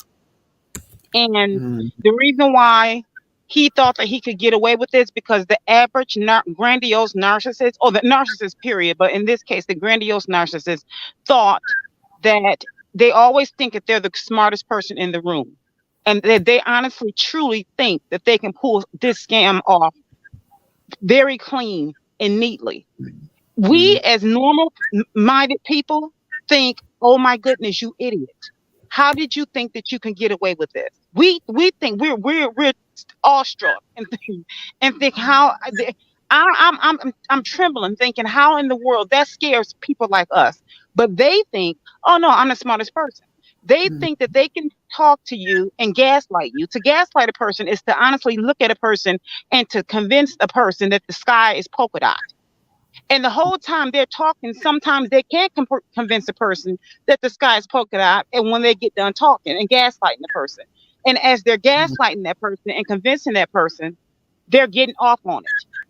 And so, for them to pull a scam is to a narcissist is totally empty. They're like hollow on the inside. It's just like just being nothing on the inside. They're totally empty. And what they do is like going to the grocery store with a basket that's empty and going down each aisle and just picking up items and saying, oh, looking at it, examining it, thinking, can I afford this? And looking at the ingredients and say, oh, I can use this, and throwing it in the cart. And that's what they do when it comes to people that they think they can manipulate, people they think they can use, something for each person they think that they can use in their life. And it's like that basket is them that's empty. And a person they think that they can use and manipulate and actually emulate by taking a quality and they can use as a mask. And something that they say I can use that person's their gestures, their hand gestures. I can use their voice tone. I can use the way that they walk. I can use their style of dress. I can use the way that they wear their hair. I can use their business to pretend to be smart like them, even though I never graduated school. They can pick up on it, just like Martell used suits, even though we know that he doesn't even really have a real job. He can pretend to be rich when he's poor. He can pretend all these. There's a mask when he's really pretend to be empathic, to have emotions when really they don't feel. So you think, how can he pretend to care when they don't feel anything? Well, I can pretend to cry.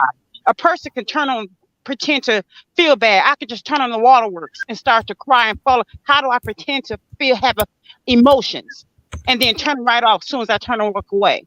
That's like picking up those items and putting them in an empty basket. And so this person that we're talking about on this show here, I won't even call them a person, this thing, because that's what they are. Their thing, their object. That's what they do. They just pick up all these fictitious people and they just put them on a piece of paper and pretend to be people that are working for them for this business, and then even show up to present them for a fictitious business and say these are, and don't care about how they're affecting these people's names, their lives, or what, and even present them in front of a whole world on a platform, a social platform, and don't care how it affects them. Because, and even when they go down, and they can snatch people down with them, it doesn't matter. So what? They will go down fighting, just like Martin. It doesn't matter with their kids, their ex-wife. It doesn't matter. All the people around, people that are sick, people that are older, it doesn't matter. They're going to snatch them down so that they can stand on top of them, so that they can continue. If they got to lie to the bitter end and stand on top of them, just so they can be able to save their fake image that they have. This is what they do because they're grandiose. They want people to say, "Oh no, it's not him. It's all of them." This is what they do. This is what they'll do it at all costs, even if they have to unalive a person. That is what they'll do, just so they can continue to almost shine. This is what they do. I'm not shocked at any of this. None of it. It is what it is. And the thing is, things like that, I would say, don't trust them with your animal, with your children, with older people, with your enemy, not with your money, not even with money that has negative balances in it. No. Even if you close that account down, don't trust them with the bad checks. Do not trust them with anything. Nothing. Don't trust them with it. Because they will find a way to take you down further. Don't. So all of what was said, I was like, yeah, that's a grand, whatever. Yep. Some grandiose, some even malignant narcissism, malignant narcissists that you will be looking for your little puppy, and you will be wondering where's little Scooter, where's little Scooter, and you will be eating little Scooter. One of those. When you push that person, yeah, you will be eating it. And this may sound morbid, but I'm serious. If you push that person too far, yes, or that thing too far, yeah. Mm-hmm. Did you see how he was shading Melody business, and he was serious? And you know what that was? That was a threat to her, to let her know, you better back up. You don't know who you playing with. And that's on social, that is on a worldwide platform. Now that's what we can see. Now just imagine what we can't see. Times it by 9. Yeah, because I remember Miss what's her name said he was bullying her, the lady that he took the $250,000 from. And we can hear a little of that on those phone calls where he was bullying her, and then he went and went to the people and told them not to talk to her. She gave this man money to go buy her stuff, and he told the people at the store don't talk to her, and knowing that he had this woman's money. Yeah, because they don't like to acknowledge. For one, they refuse to say thank you and sorry. Because when you have them saying thank you and sorry, that is putting them in their minds, that is putting them in a vulnerable position or putting them beneath you. See, again, as I said to Auntie Pinky, the word demon means to detach from humanity. Detach from humanity, which means demon. And human means humble man. That's humanity. So demon, to detach from human, demons are not humble. They've detached themselves, which is a demonic influence. So if you telling him to acknowledge something like that, that is putting him in a humble state, in a vulnerable state. And that is not what he's going to do. To acknowledge her when it comes to her giving him money, that is putting him in a humble state, making him beyond human. Narcissist, if you ever look up that word narcissism, it is a demonic influence. He's a narcissist. So he is living up to his name or his title, which is detached from humans in a demonic state. He's a demon. And these are not my words. I'm saying, please do your research. So he's detached from her. Melody is a humble woman. She's a human. So there is no way he's going to acknowledge her, because that would mean he would have to acknowledge. Narcissists don't own up to anything.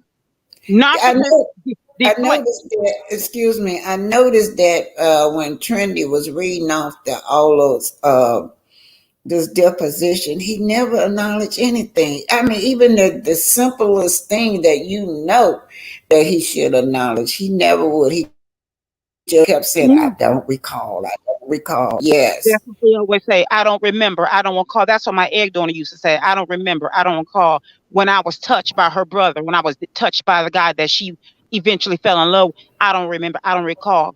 Or she would get shocked after when I was mentioning to her the second time or third time, she would be shocked. Oh, what? And then after that, the fourth time I'll mention, oh, I don't remember. Then next, what? Or I don't remember. What? I don't remember.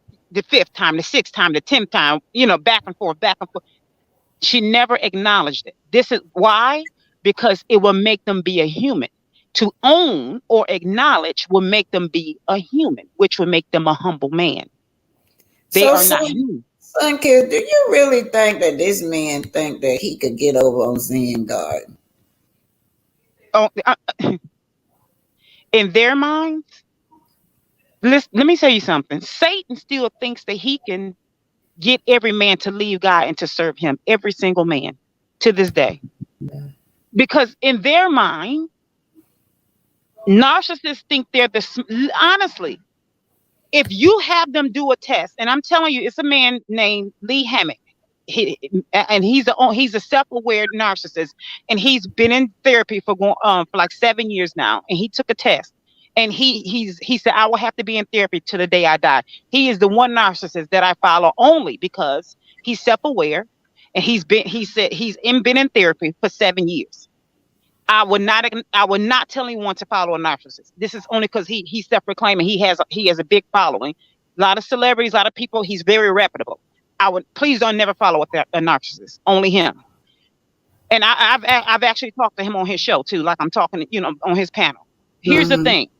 He said,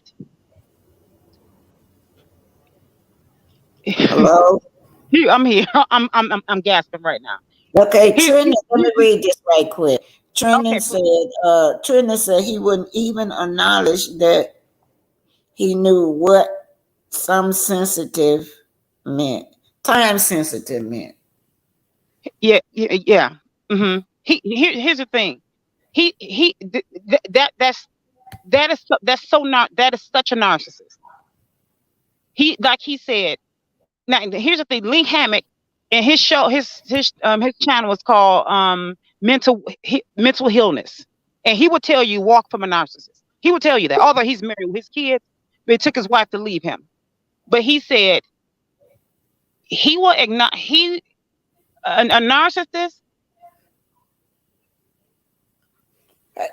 Hold on, hold Okay. on, Pinky. Hold on, Pinky trying to come up, but her Oh, device please. is Pinky Hicks. So her device is can't add them to the stream. What's going on? They will need to connect their mic before you can add them to the stream. I'm not able to add Lady P. Both of these pinkies I'm not able to add. But go ahead on. Go out and come back in. I don't know what's wrong. What's going on, y'all? Maybe it's me. Keep on talking to the audience till I figure it out why everybody else not able to come up. Okay. Yeah, but when it comes to a narcissist, no, well, I don't know, it was running my mouth and I forgot the question was. She said that Trina said he wouldn't even acknowledge what a time sensitive meant. Time sensitive meant whatever it Time is. sensitive. A lot of them are very. He may not even know because they're not intelligent. A lot of them aren't. Time sensitive. Here's the thing. Even if he did know, he wasn't going to acknowledge it because that would make him have ownership, and they don't own their own stuff. Now they will force you to own your stuff, and what they would do is to deflect by putting it in your lap. So the way to make them own it is by putting it back into their lap. But what they'll do is say, for instance, if they say something, you say something along the lines of, this is time sensitive. What you mean? Well, why would you bring it to me right now? Why would you why do you come to me, much sooner? I got a busy life. This is that and the other. That don't make sense. Why would you bring it to me? Well, you do know XYZ, XYZ, because they don't like to answer questions because that would make them own it, have to acknowledge and own it. And what you do is just sit there and stare at them. And then you ask them the question and you put it back to them again. Put it back to them again. Put it back to them again. What they want to do is go all around the mulberry, but it will either flip the question or either start crying or get loud and get mad or whatever it takes when it comes to emotions or just to go around or either blame you for something that has nothing to do with it, or what about when you did such and such a year ago, or you did it too. This is then we're not talking. We're gonna, as I said before, why didn't you acknowledge the fact that this was time sensitive?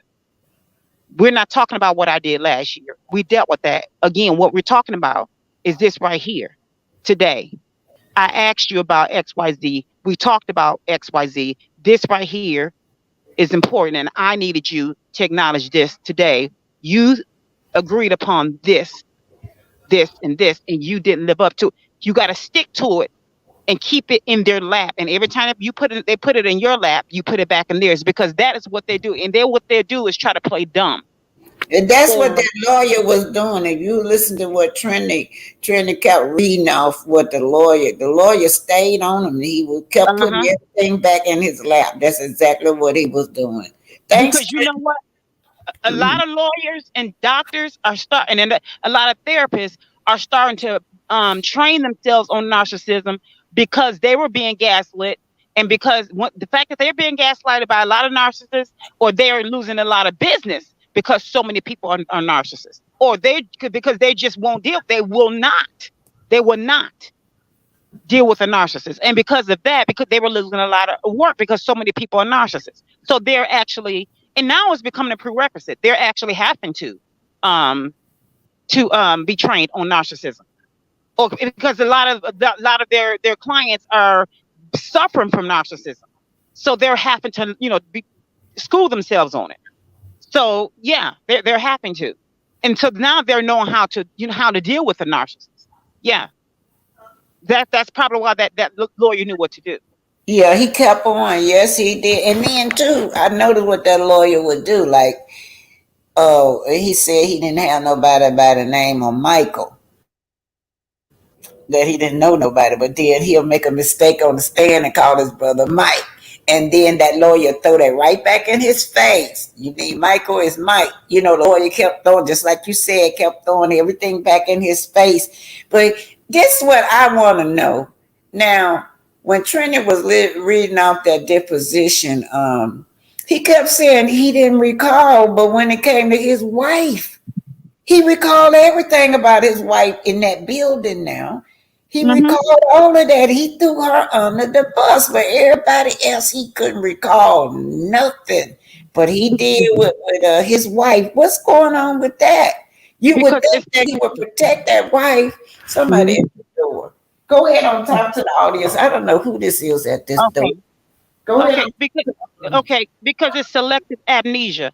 And here's the thing: when it comes to other people, they have to be careful and walk a fine line. And they don't know what the true outcome would be because the situation is so delicate, and because he didn't know that there would be a lawsuit involved or whatever the case. How they are always afraid because they're cowards. Narcissists are cowards, and they don't know what the end goal will be.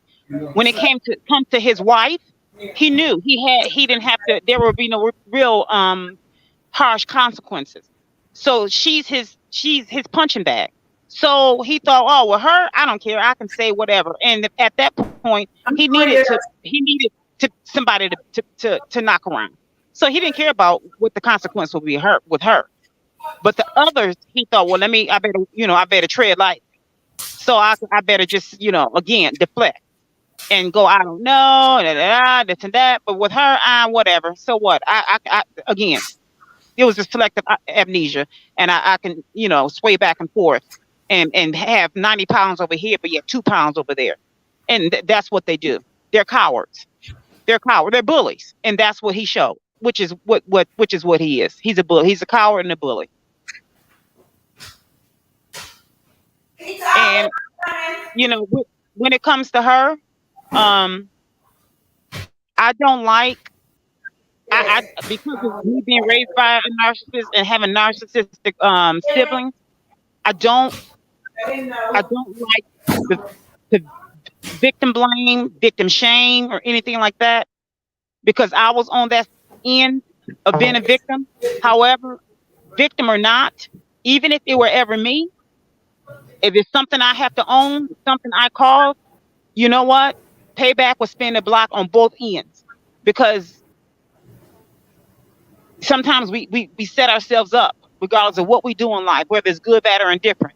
When it comes to her, sometimes we tend to select our own situation. I put it to you like that. Sometimes we put ourselves in situations where we are, we have to, face the consequences. And unfortunately, sometimes, it is what it is, and I'll leave it at that. I don't want to be too harsh, but it is what it is. So. Thanks for holding me down. You've been Oh, you're good. You're good. Yeah. But yeah. Both of my pinkies couldn't get up. I don't know what's wrong. So they have to figure out. Your system just don't like pinkies, huh? Lady Pinky and Pinky Hits was trying to get on, and it just kept something about they had to attach their microphone. I don't know how to do it. So. Oh, okay. Anyway, so how is it that when you say that it's a demonic force, it just seems like all those spirits call out to each other because they're all on one show. It's crazy how all of them end up on one show. On down to Stormy and her husband. Well, that's true, because here's the thing. Birds of a feather flock together, right? Yeah. So here's the thing. We all flock to the same channel because we have something in common. So we tend to like to hang out with people that we have something in common with. Yeah. And if Satan, and not to get preachy, but Revelation 12:12, it says that Satan and his demons were kicked from the heavens down to the earth because he knew it says woe to the earth and to the sea, because Satan was angry because he knew he had a short period of time. So the thing is, he's trying to get as many people. He's attacking people, friends, and all that. He's attacking. So wherever he can go, whether it's he's attacking the entertainment, commercialism, you name it. So that's what he's doing. So he's like, hey, if I can get a cluster here, that's what I'm gonna do. So what he's doing is he's singling out those that are decent. That's what he did to Jesus. And that's what he used. He had all the Pharisees and the Sadducees to go, a whole group of people go against Jesus. He had a whole group of people, Pontius Pilate, a whole group of people to go against Jesus. It's always one person. Look what Mel going through. A whole group of people to go against Mel. This is what he does. He pounces on you. It's always a whole cluster. Listen, you think about a bully. A bully never goes by himself because they're cowards. He has to have a whole team of people to go against one person, because he can look at that one person and knows that's a strong person, and they're not moving alone. I can't see who they're with, but they're strong, and I need a whole team. If you only knew a team of people that has gone against me on social media. Let me tell you something. I don't never need a whole team of people with me. Since I was a kindergarten, I've never needed a whole team. Sun-Kiss has always stood alone. However, I've always had a team of people with me, spiritually speaking. Yeah, spiritually.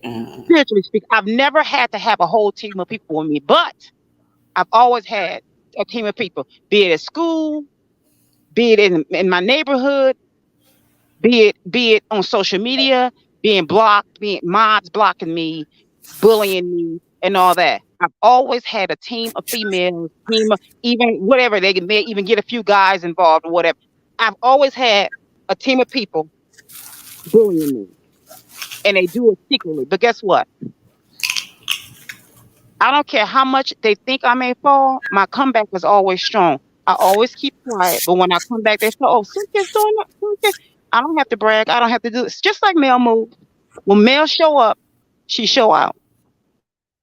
That's the thing, because Satan, he sees what other people don't see.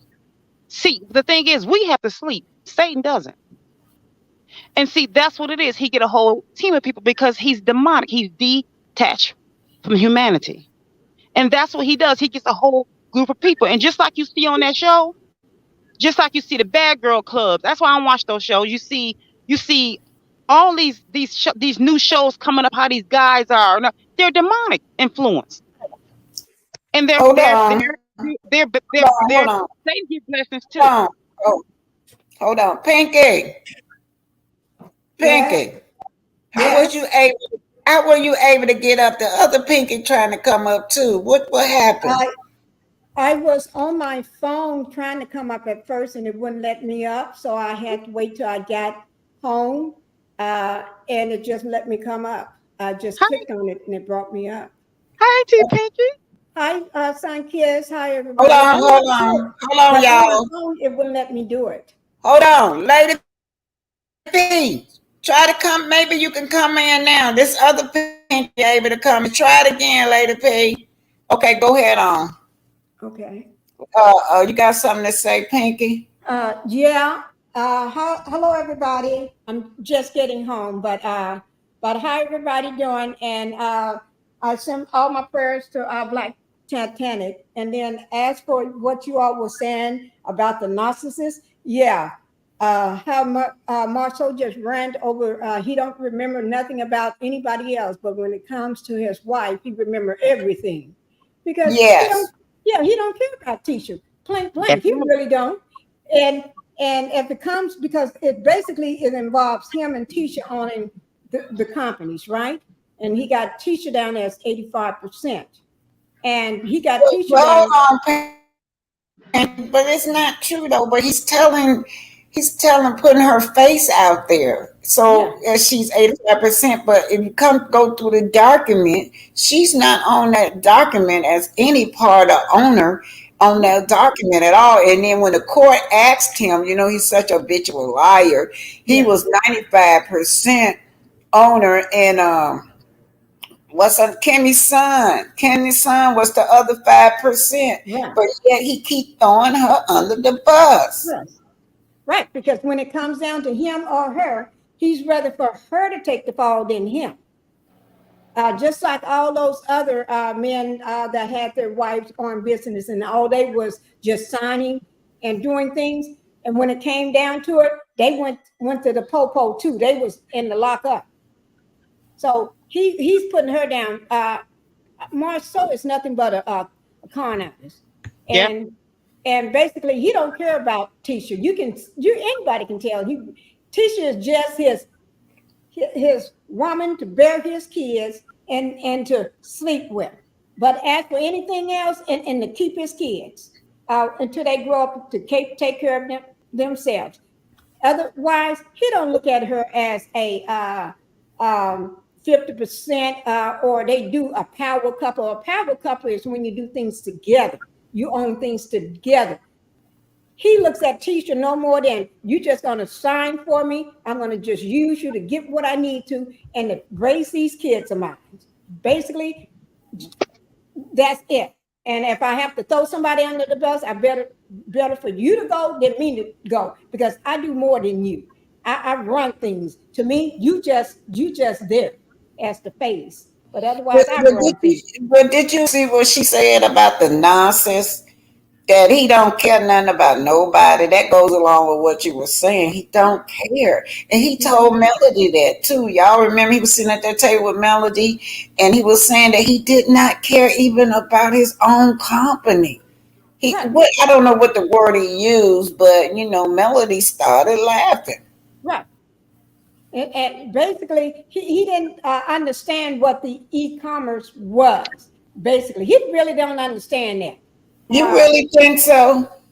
Yeah, I think so, because I just did a video on all the things that he's doing. The same thing Melanie is doing. He sells T-shirts, not just one brand. They got the pink T-shirts, the green T-shirts, the dark green T-shirts. They got the black T-shirts. They got the team white T-shirts, and then they got mugs. They copy off everything she do, but they got the nerve to complain.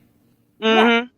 But he don't respect it. He said he don't respect anybody that does that, but he's doing the same thing, basically. And those T-shirts are. Can I tell y'all something that I found out about this Black Expo?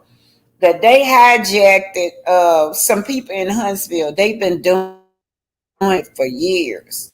Right. So what they did was, during the time that they usually have it, they had it like a week before.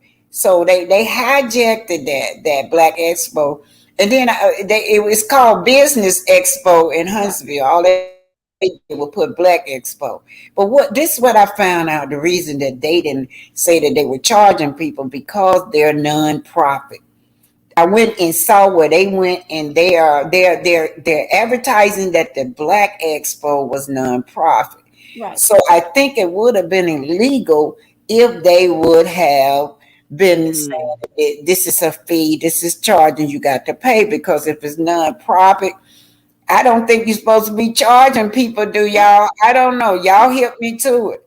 But they supposed to be non-profit. I don't think you do. That's why he was trying to get that money under the table. Once they got there, he can get the money under the table. Right. But he's contradicting himself. When you think about it, because he tells the Fletchers that he didn't charge anybody, that they're paying for this. They pay for everything. And then the minute they get in front of other people, like around everybody else, then all of a sudden everything switches around. Tisha was so in. Hold on. Can you read that for me? Can one of y'all read that for me? I don't have my glasses on. Okay. It's a Marsau is stupid. Jeff Bezos became a wealthy man through e-commerce. Yes, Jeff Bezos did. Yeah, he's stupid. He don't want to work for nothing, y'all. This disposition, I'm so glad that Trinity went and got that exhibit, because I surely didn't want to read all of that. So thank you, Trinity, for doing the exhibit. Y'all know I had went down there on the 28th and the 29th. So I saw that they didn't name the exhibit, but she went and was my rock. She went and got that exhibit and explained it to everybody. Right. Y'all, don't forget, y'all, that this is the month where Melody is taking this man to court. Let me pull it up and show y'all, see what the date say. I cannot wait. Oh, I can't wait. I know that's. I got it. Here you go, Is y'all. that, It yeah, says, for the Trinity, 23rd. I'm gonna email you this, Trinity, so you can pull it up. It says, Melody Cherie is the plaintiff. Martell Holtz is the defendant, and it said it is ordered, adjudged, and decreed that the above reference matter is hereby set on the docket on the 23rd day of October at 9 a.m. They got the same judge, Judge Allison. That's the judge that she switched to because the other judge wasn't being, uh, I don't think she was being fair. Wasn't she like a male So, Trinity, identifier? yeah, she wasn't being fair. Trinity, I'm gonna email this to you. So make sure you email me, Trinity, so I can get this to you. Joint motion to continue. Here go the second page. I'm gonna email these documents to you, Trinity. Joint motion to continue filed by the parties is hereby granted. So y'all know at first I was kind of like, why would Melody agree to continue this? But then I learned that he got a new lawyer, so that's protocol. Anytime they get a new lawyer, they have to get a lawyer time to prepare. Yeah. So yeah, so the judge extended him to the 23rd day of August. What do y'all think? She took him back to court for you guys. Y'all see that? You got that Yeah. number, Trinity? Take a screenshot of that, Trinity. You see that? Take that the case number. You got the case number. Pull that case number up for me. This is what I want us to do with this. Okay. Y'all remember the other one, the first one where he went on Queen Sheba and tried to bash Melody with that first case. We need to bring this case back up and do justice for Melody because on that other channel they dog Melody out with this. I don't know if you can get it or if it's legal because I know that that judge told me if it come to children that the only person who could have it is the lawyers, the judge, and the parents. So then we did find out that Martell was the one distributing that last document around because he claimed he won, y'all. That man's so stupid. So we can't let Martell off the hook. This revenge P, we can't stay off of that. The revenge P and this goes on trial. These are two things in here that we need to really push. Okay. Because the production not gonna push it, you guys. They act like it don't exist. Okay, read that what Shirley said. Shirley answering me. You can charge. You can change. You can charge, but there has to be public disclosure. Just like if the United Way had a gala, they can sell tickets, but the funds on toward the United Way program. Yeah, and so I also noticed when Mel blasted him, Mel also blasted about the children, where they said that they were building homes for underprivileged children, y'all. They were trying to raise money for that. They always got a money grab. And one that seemed to get mad at me because she felt like I should leave them alone because we all black. So why should I allow them to scam the community just because we're all black? That is just stupid to me. But isn't that? Go ahead, Sankis. No, I'm gasping. I just said wow. You know what? I was wondering if one would want us to leave them, you to leave them alone because you are all black, but they're scamming the all black community. So make that make sense. That's what I promise you, Auntie Pick. That infuriates. You know what? That's worse. That's as I said before, and I think I was on. I don't know where I was when I said this. Whenever the fact that they have a platform where black people are saying, yes, we will support you. Yes, we will buy your products. Yes, we will do whatever. We're willing to pay whatever that you set your price as. You say black excellence. We say, okay, let's do it. Okay, what is it? Run it. And everyone is running towards it and saying, okay. Let's do, and yet they scam. They don't Yeah. present. They don't ship out. They don't do anything. They Mm-mm. don't honor, and yet Thanks for being here, they keep. Tay. I'm sorry. I'm, All the you're content creators. wrong. All the content creator, thanks for being here. And any cash app or super stickers, I thank y'all for that too. Go ahead on. Okay, and yet they turn around and then they gaslight. They abuse. They say all these horrible things that it's been. I mean, she verbally uh, well attacked Stormy verbally attacked NTBT and said all these derogatory things. They constantly gaslight the followers, and then they try to strike channels, try to bring down channels, all because of saying what is true on the channels, and do everything to go against the Black community. Mm-hmm. And yet they say, although you all support us because we are Black and we don't deliver as a Black Mm-hmm. community, we are upset because you don't allow us to get away with what we are doing to abuse you Yeah. as supposedly Black excellence. You Hmm. say you're Black excellence. We say, okay, deliver, and we will support you in Right. that way. And yet you don't deliver in that way, and you get upset because we don't allow you to get away with it. How dare you? How dare you? That is Yeah. Well, such that So I cannot. yeah. I can't. Tay Tay said they are a menace on the Black community. Yes, they are. Yes. Oh, Yes, that's yeah, they they are. are. You sure hit it on the nail. And she also said, my soul said a lot when he told Mel it's about the The money. money. They're not going to stop Stop. till they do what? They're not going to stop till JY. they What do is what? JY? Today, Yeah. JY. I'm not sure what JY means. What Burn it is to the JY? ground. Do you JY? know? Yeah. Do you know what JY means, Sunkiss? I have no idea. I'm just as old as But I anyway, I have know no they're not idea. gonna stop maybe till they go to the jail. That's all I can figure out. They're not gonna Yeah. stop. Yeah, yeah. They even think that they can get over on Zen God, and that's what get me. And then Right. they thought that they had everything covered. Nobody went in court, but you know what? The internet is something else. Trending went and pulled it right on out and Mm-hmm. exposed they put. I'm surprised one ain't came at you trending.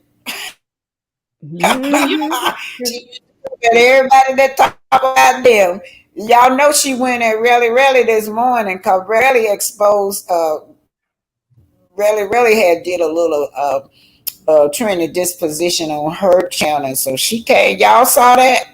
She talk about that woman. She's showing that woman her husband and everything, showing her Wow. husband and talking about her so bad, huh? What? Really? No, I didn't Yeah, see one that that. got a picture of Really husband, blasting it all on the internet, talking about something he want her, he all in her DM. Oh She's my mad at, Lord. yeah, she's mad at Really because Really is doing the same thing I'm doing, just showing a little bit of trendy deposition. Oh my So Lord. anybody that come after them, but look, they didn't go after Stormy. She didn't say nothing about Stormy. Stormy called her in-law a queen. You might as well say he A called him queen. a queen. Yeah, A she called queen. him a queen. Yeah, she A didn't woman say that nothing. needs a wig too. She called him a That's woman right. She too. didn't say. Yeah, she called him all of those names, yet she didn't come for him. Also, Mm-mm. Tisha wrote that she missed her mother, and she missed her mother on the show because she don't have her to speak up for her. She have to speak up for herself. I Right. noticed in that setting, my soul was not there to even speak up for her. But what got Mm-mm. me was the way she came at Mrs. Fletcher. Miss Mel. Fletcher was on her grown lady stuff. She was talking to her like a lady and a businesswoman. Right. But not Kiki, but Tisha was being defensive, like she wanted to fight the lady. She sure did. And I think that was despicable for her to come at Nell Fletcher like that. Nell Fletcher is a grown woman. She ain't no little woman, crazy person like Tisha. Tisha was just acting like she was a high school 16-year-old. She did, petty. I think Nell this was is. trying to talk to her like a grown woman. I think read that. I think she telling y'all what YP mean. They said they are throwing rocks at the prison walls. Oh God! They're going to be in the prison walls soon. But you know what?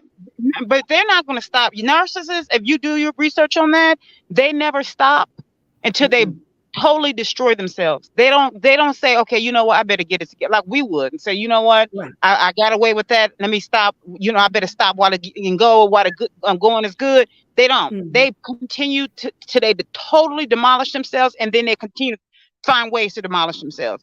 Look what Martell has done, and yet he still hasn't learned a lesson. They never learn. They never learn. This was a good question. On Marsau, remember when Marsau, because you know how Marsau got a infatuation with Melanie, right? When he was at that table, when he had that meeting with May, I noticed how he came all dressed up. He was coming in like he was a 10-year-old child coming into meeting somebody of authority. And the way Mel almost every time she talks to him, seems like she shuts him down and he doesn't know how to respond. It's almost like he's afraid of her some way. What is that situation going on with them? He is afraid of her. Talking about Mel and Marsau. Okay. Yeah, he is, because narcissists are very afraid of what Mel is, what you call a sigma empath. That's what my therapist told me. She said you are what you call a sigma empath. Well, you know, an empathic person is a person that's full of emotions, and I hate being so. I'm you always feeling other people's emotions, always nurturing.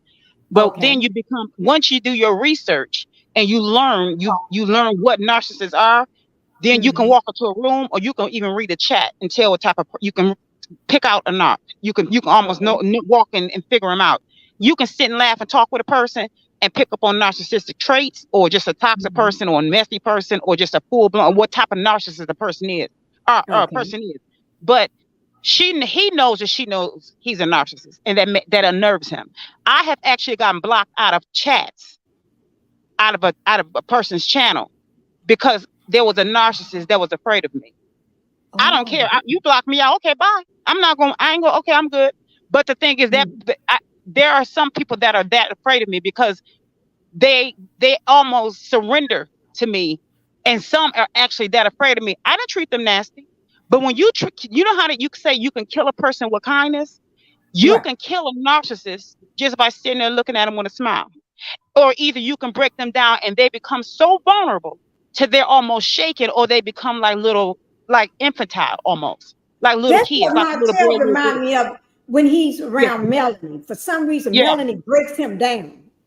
Yeah, he becomes like, and because they're cowards already. They pretend to be, they have on masks.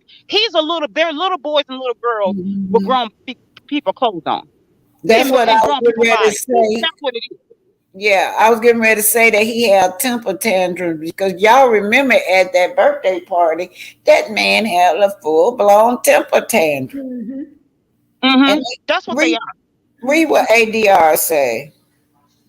ADR, yes. It said wonders. Yes, she is also sort of threatening Rail. That Wonder would pull up on her basically to fight. What the heck is wrong with what is this? What a Tisha lady leprechaun?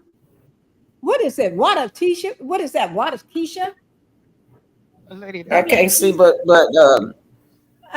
yeah, what's wrong with you? What he's saying it's country like with ya.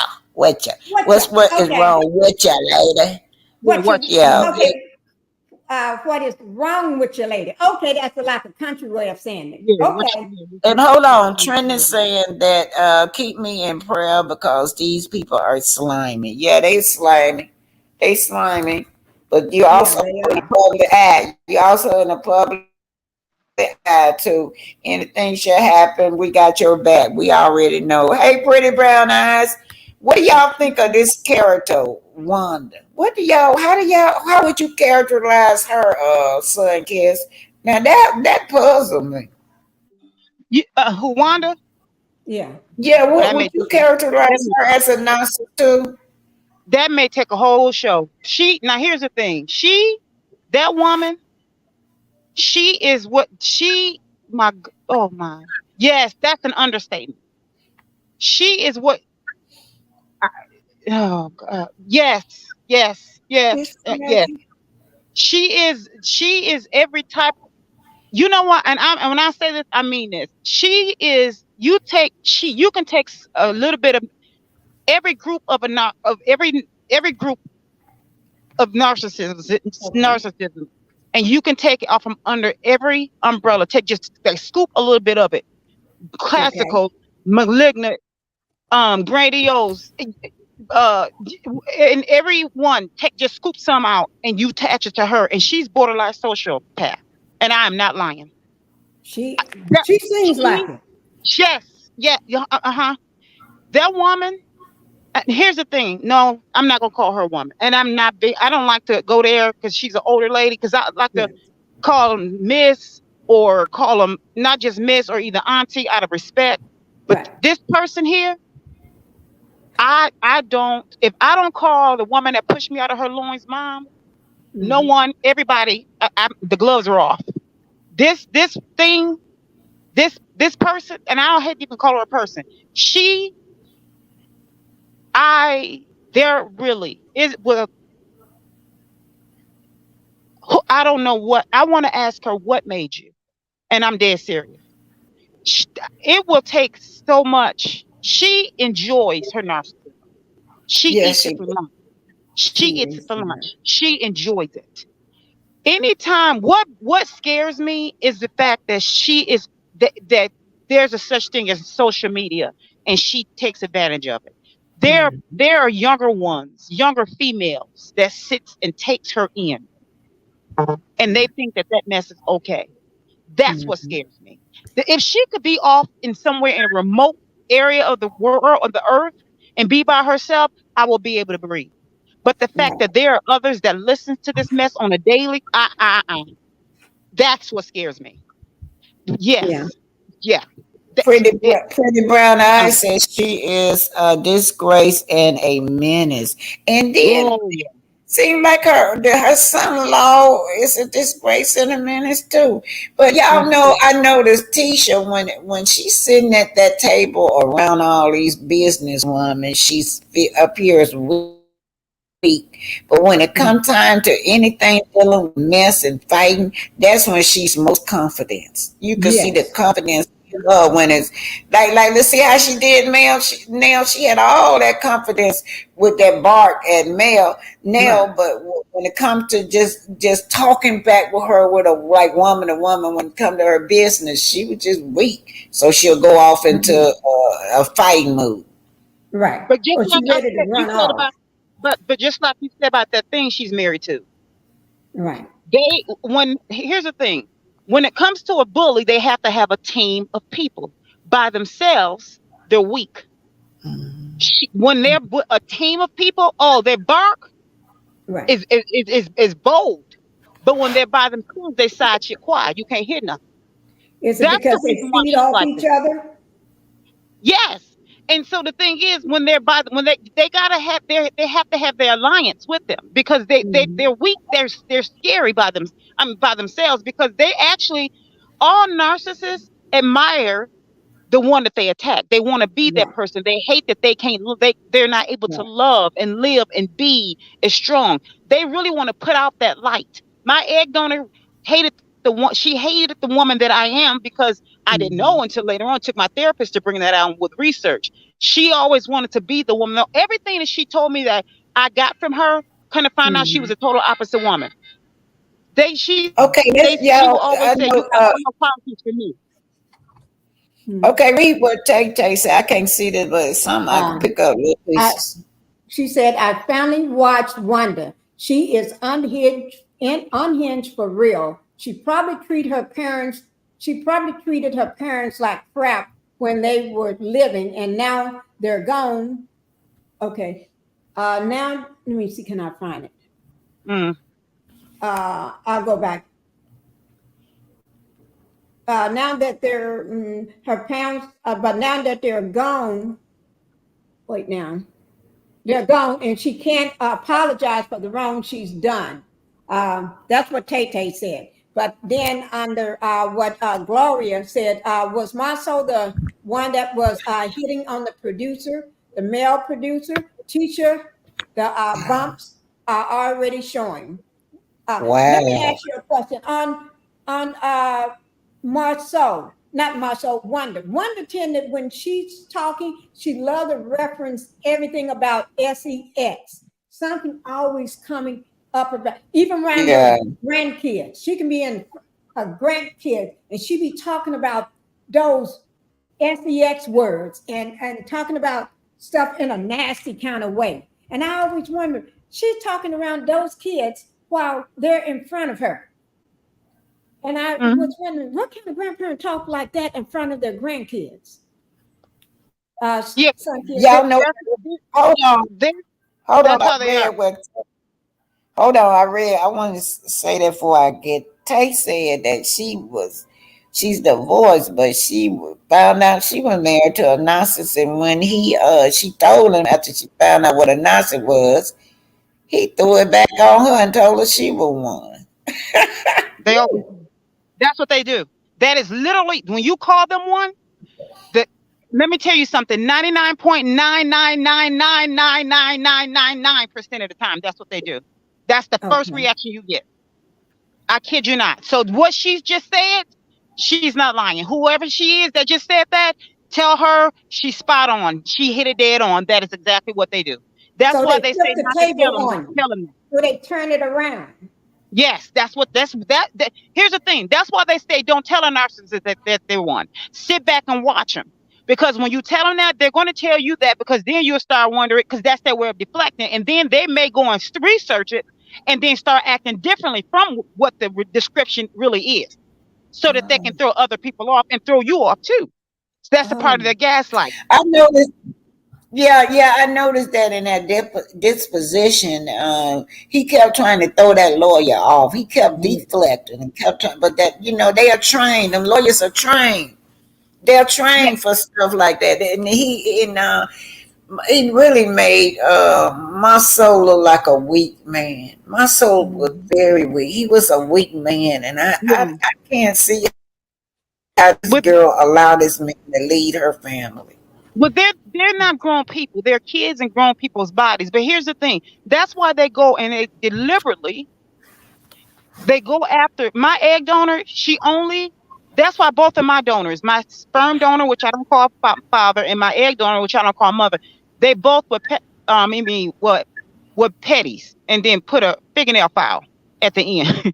Just take pedicure, and a fingernail file. Take those the first and then the end of those two words and put them together. And both of them were, and they Wow. both hung out with younger ones. They deliberately go after younger ones because that's where their minds are.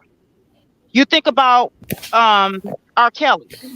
That's why he hung out with younger ones because they are not they're little kids, younger ones. They always go after, and if they hang out with older people, it's because those older people somehow are immature or very or naive in some yeah, kind of way. They will not be with anyone that's going to challenge them or make them step up to being an adult because they're very insecure and they know that they can never live up to that. So yeah. that's why Mhm. Marceau is with who he's with because she's not a challenge. If you're weak, Yeah, her they're going mind to go is. after weak people. Yeah, her mind is weak. Mhm. So Yeah, You they're going to go notice I after was weak gonna people. say that. Hold on, I was gonna say that about coleslaw and that dynamic between her and Martell. Now, Martell is not a bright person, but she's even more challenged. She's more challenged than him to me. If you look at her mind is like she a 5-year-old kid the way she reasons. Right. And he said it, that his girl make him feel smart and important. So after we learned how her personality was, we can see why. And what about with Shay? What's her name? From Housewife. Oh, 'cause Sheree. she's not that bright. Sheree, there you go. Shay is not that bright, but she's older, but she's not that bright. That's right. Okay, And then, we would and out of all of them, oh, sorry, y'all. that's okay. We would take I got that sucker now. I tear his head up for fun. He cut my money off. I didn't care. I take him.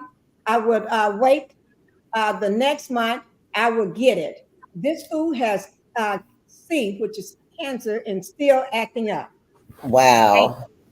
You got kids by him, Tay? Yeah. And then the thing of it is, y'all know I just learned what a narcissist is. I was thinking I got a brother that's one, and I used to be married to one. Not my last husband, but that first husband. Mm-hmm. Yeah. And then I mean, with narcissists, when you living with a narcissist, they even want to control the lights, how much lights you use in the house. That's just how crazy he was. I had a newborn baby. He still want to control the temperature in the house, and it's cold outside. I'm like, man, I'll just pay that light bill. You gotta leave that alone. I don't want my baby to be cold, but in his mind, he just had to even just control the temperature of the house. Let me ask you a question, both of y'all. When you said that Black Titanic of how he wanted to control the temperature in the house and everything, it gave me a flashback of someone. This person is a family member, okay? Family member came to live with us because they was running from someone that was threatening to KIL them, right? By going up to their job, looking for them with a pow. And that person got out the back door of the company and never stepped foot around that person again and had to come here to stay with us. And that was family member. But when the family member got here, they want to control what we put in our refrigerator, what we can cook in our kitchen, when the lights and everything to be turned off. Wow. Everything. They want to control everything in the house. When I mean everything, saying that we couldn't, all of a sudden got to the house saying we could not buy pork or something to put in our house. We cannot cook pork in the kitchen. We cannot use that we had to get rid of everything in the refrigerator. And I was young at the time, but my husband, we couldn't understand why that person was controlling everything. Got to a point where the person was controlling everything in the house, was controlling when we turn the lights off and when the light's going to come on and everything. We couldn't turn the lights off at night throughout the house. That house had to keep all the lights on. And then the person also was controlling me by telling me that I had to pick up her child and my kids. And I go pick up my kids anyway, but I wanted her to see where the school was, but she told me, no, you need to learn to pick both of them up from school, pick them up, and do. Thank y'all for the cash app, y'all. It just ring up on my phone and don't have a name or nothing, but everybody, thank y'all for y'all cash app. And y'all, what is today? Thursday or Friday? Thursday. Okay, go on. Okay. And so I was wondering, is that a narcissist? Because this person was controlling everything. When I say everything. And to the point, my husband had to put the person out after a while because we could not take it no more. They took over your house, didn't they? Yeah. Was telling me what we can do in the house and what we cannot do. Oh, some kids just dropped off Did you want to put the She'll link? come back up. She'll come back up. And Pinky, Okay. I saw that about that cash app. I have to go through and see. I don't know. Okay, from yesterday. I don't know, baby. It's not on here yet, but it might be in here somewhere. Yeah, I sent it yesterday. Okay, I'll check on it. But thank Okay, you. you're welcome. Actually, Nate's husband did it for me. He just grabbed my phone Okay. and did it because we was watching your video and he just grabbed it and did it for me. Yeah, thank you so much. Yeah. And the other Pinky, I couldn't. She's still out there. I'm sorry you never could get in. I don't know what happened. I have to. Was she using herself? Because when I was using my Yeah, cell phone, it wouldn't let me up. Yeah, she using the phone, and she was up. I wanted her to come up because she was the one went live with me yesterday at Yeah. the methadone clinic. I had wanted her to come up and speak, but y'all, let me tell y'all what I'm gonna do for this week for the first time, and it's gonna be one and only. I'm gonna go live with the book club one and only one time, so that we can get the gist of what we need to do. Because last time, nobody, it was two people showed up, and I believe it was my communication. But I'm gonna do it one time for the public this Saturday. After that, Okay. y'all will have y'all instructions, and we'll all know what to do. Okay. Tay, all y'all content creators, thank y'all for being here. Pretty brown eyes. Tay talking today. I don't know what happened to her. I guess she'll come back unless she had to Yeah. go. What Tay said, think about it. Think That's about why. it. That's why the devil got kicked out of heaven. He wanted to take over and control it. Yep. Oh yes, definitely. I never thought about that, Tay. I never thought about that.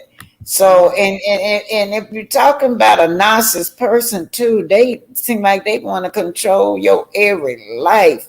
Because if you remember him, he was mad because he told Melody she shouldn't. He didn't want her to talk about what he was doing in the dark. He did not want it to come out. He even control that.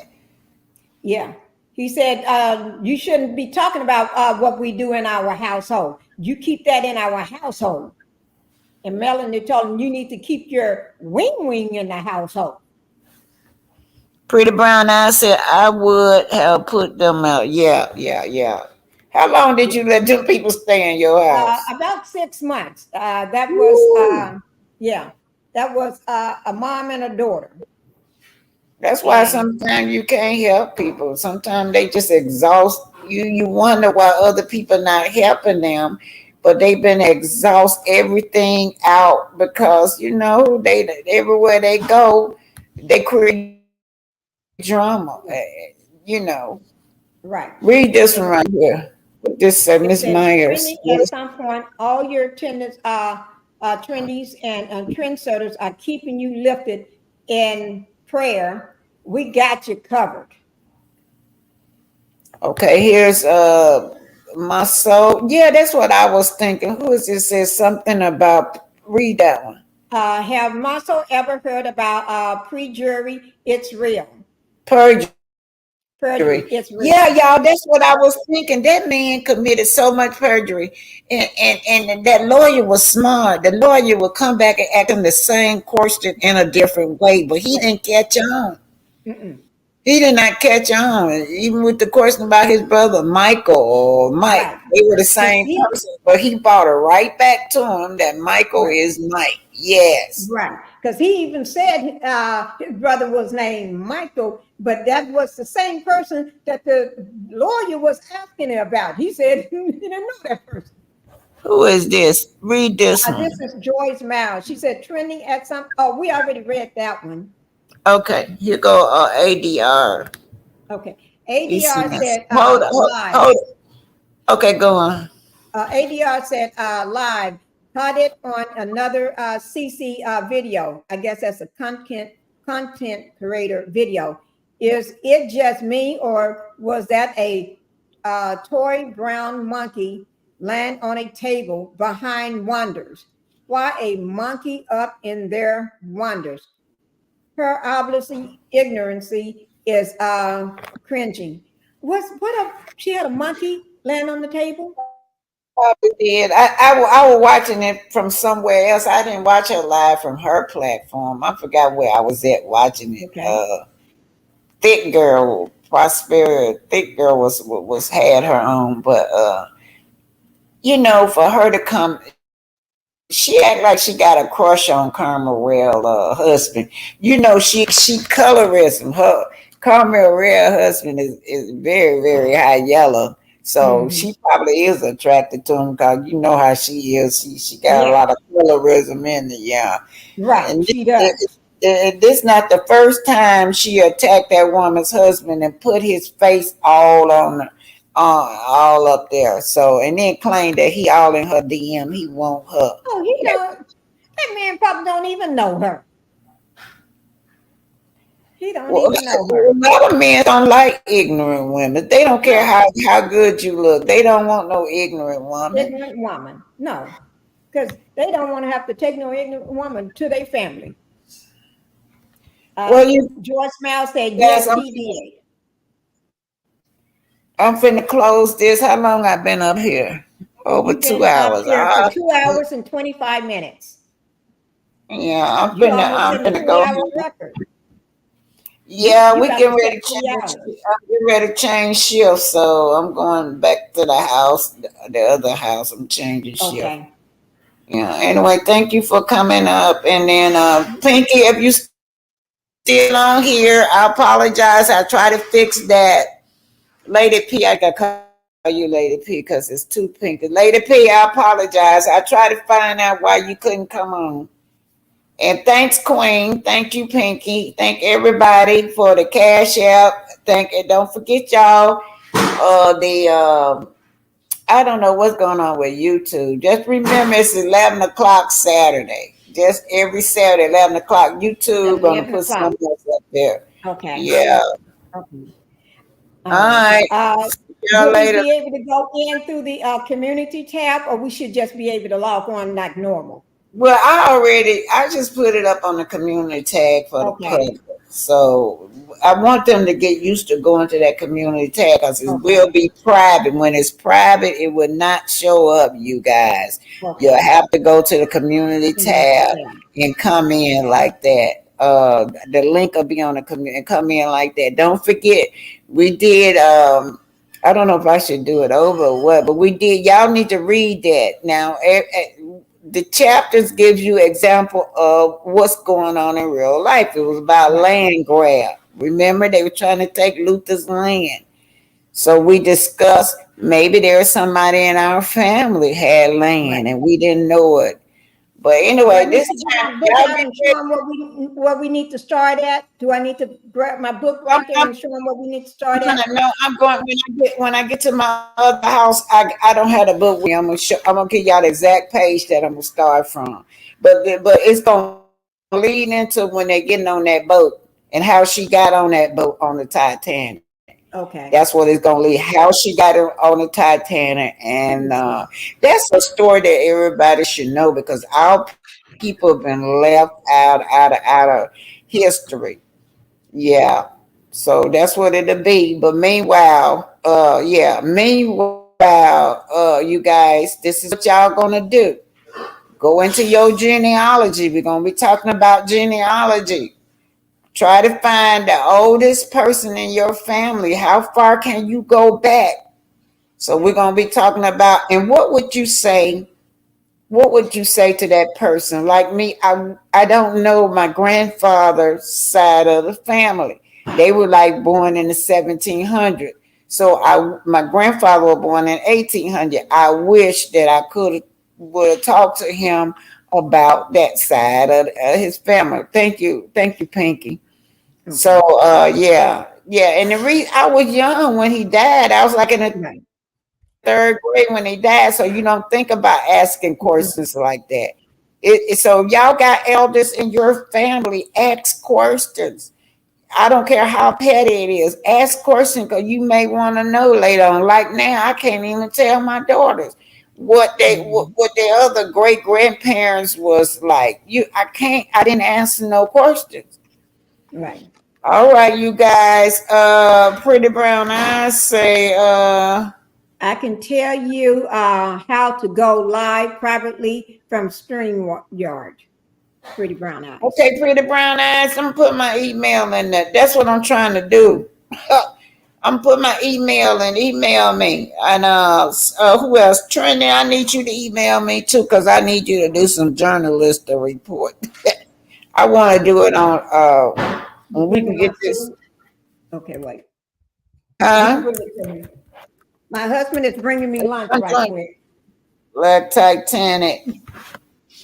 The email is just blacktitanic65@yahoo.com. It's not a capital letter. I don't think it's capital.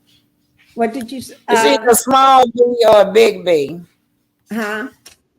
I'm talking to them about the thing. Black Titanic 65@yahoo.com. And I wish I had all my memories eaten. I got it for you. I'll go ahead and give it. Hold on, Pinky. Let me see what she's saying, huh? Okay. I say you don't hear her crying. You don't hear her crying. No, I don't hear her. Oh yeah, I hear her crying now. Yeah, y'all, I got to go. Want me to do it this way for you? What is that, Pinky? I can't see. About the book. I don't have no glasses on, so I don't see that. It's your email address, blacktitanic65@yahoo.com. It's your email address and everything. And Pinky, you need to call me so your number be back in my phone. It ain't all the numbers that was in that old phone is gone. Okay, put it in the private chat. I know. Put your number in the private chat. Read this what ADR said. Okay, ADR, let me see. ADR says genealogy, after her 41 years of Earth, just found out her dad was not her biological pop. Mom lied, kept her from all of this, found out during the genealogy. Wow. Oh, that's wait a minute. What they found out that the child went there? That's Kerry Washington. Kerry of Washington, after 41 years on Earth, found out her dad was not her biological papa. Her mom lied. That sound like it's in the private chat. That sound like what's the singer the singer that's on that running there? Yeah. Kirk Franklin's story. That story right there is sad. That story is very sad. Right. All right, you guys, y'all know I got to go check on the baby. She up there crying. I didn't even hear her, but you know, my little grandbaby up there. So y'all know that I am taking care of the baby until her mama get recovered. So right. Did they say when she may be able to probably come home? Did they say anything about that? Well, yeah, probably tomorrow. She's doing good. She's doing good, and the thing of it was, she said she couldn't feel from her waist down, so that's a problem right there. Okay. Yeah.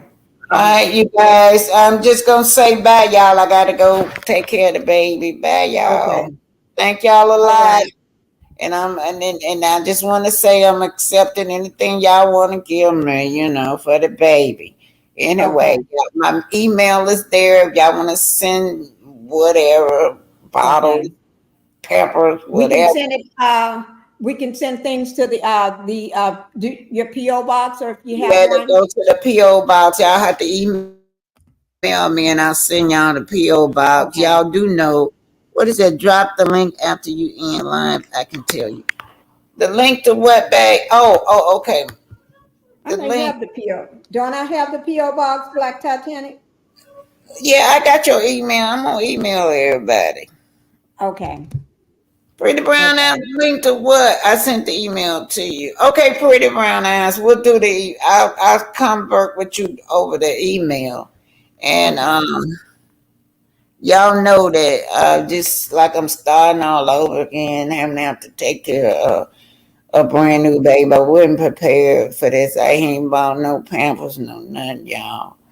I just went. I'll have some shipped to you tomorrow. newborn. I'll ship newborn to you tomorrow.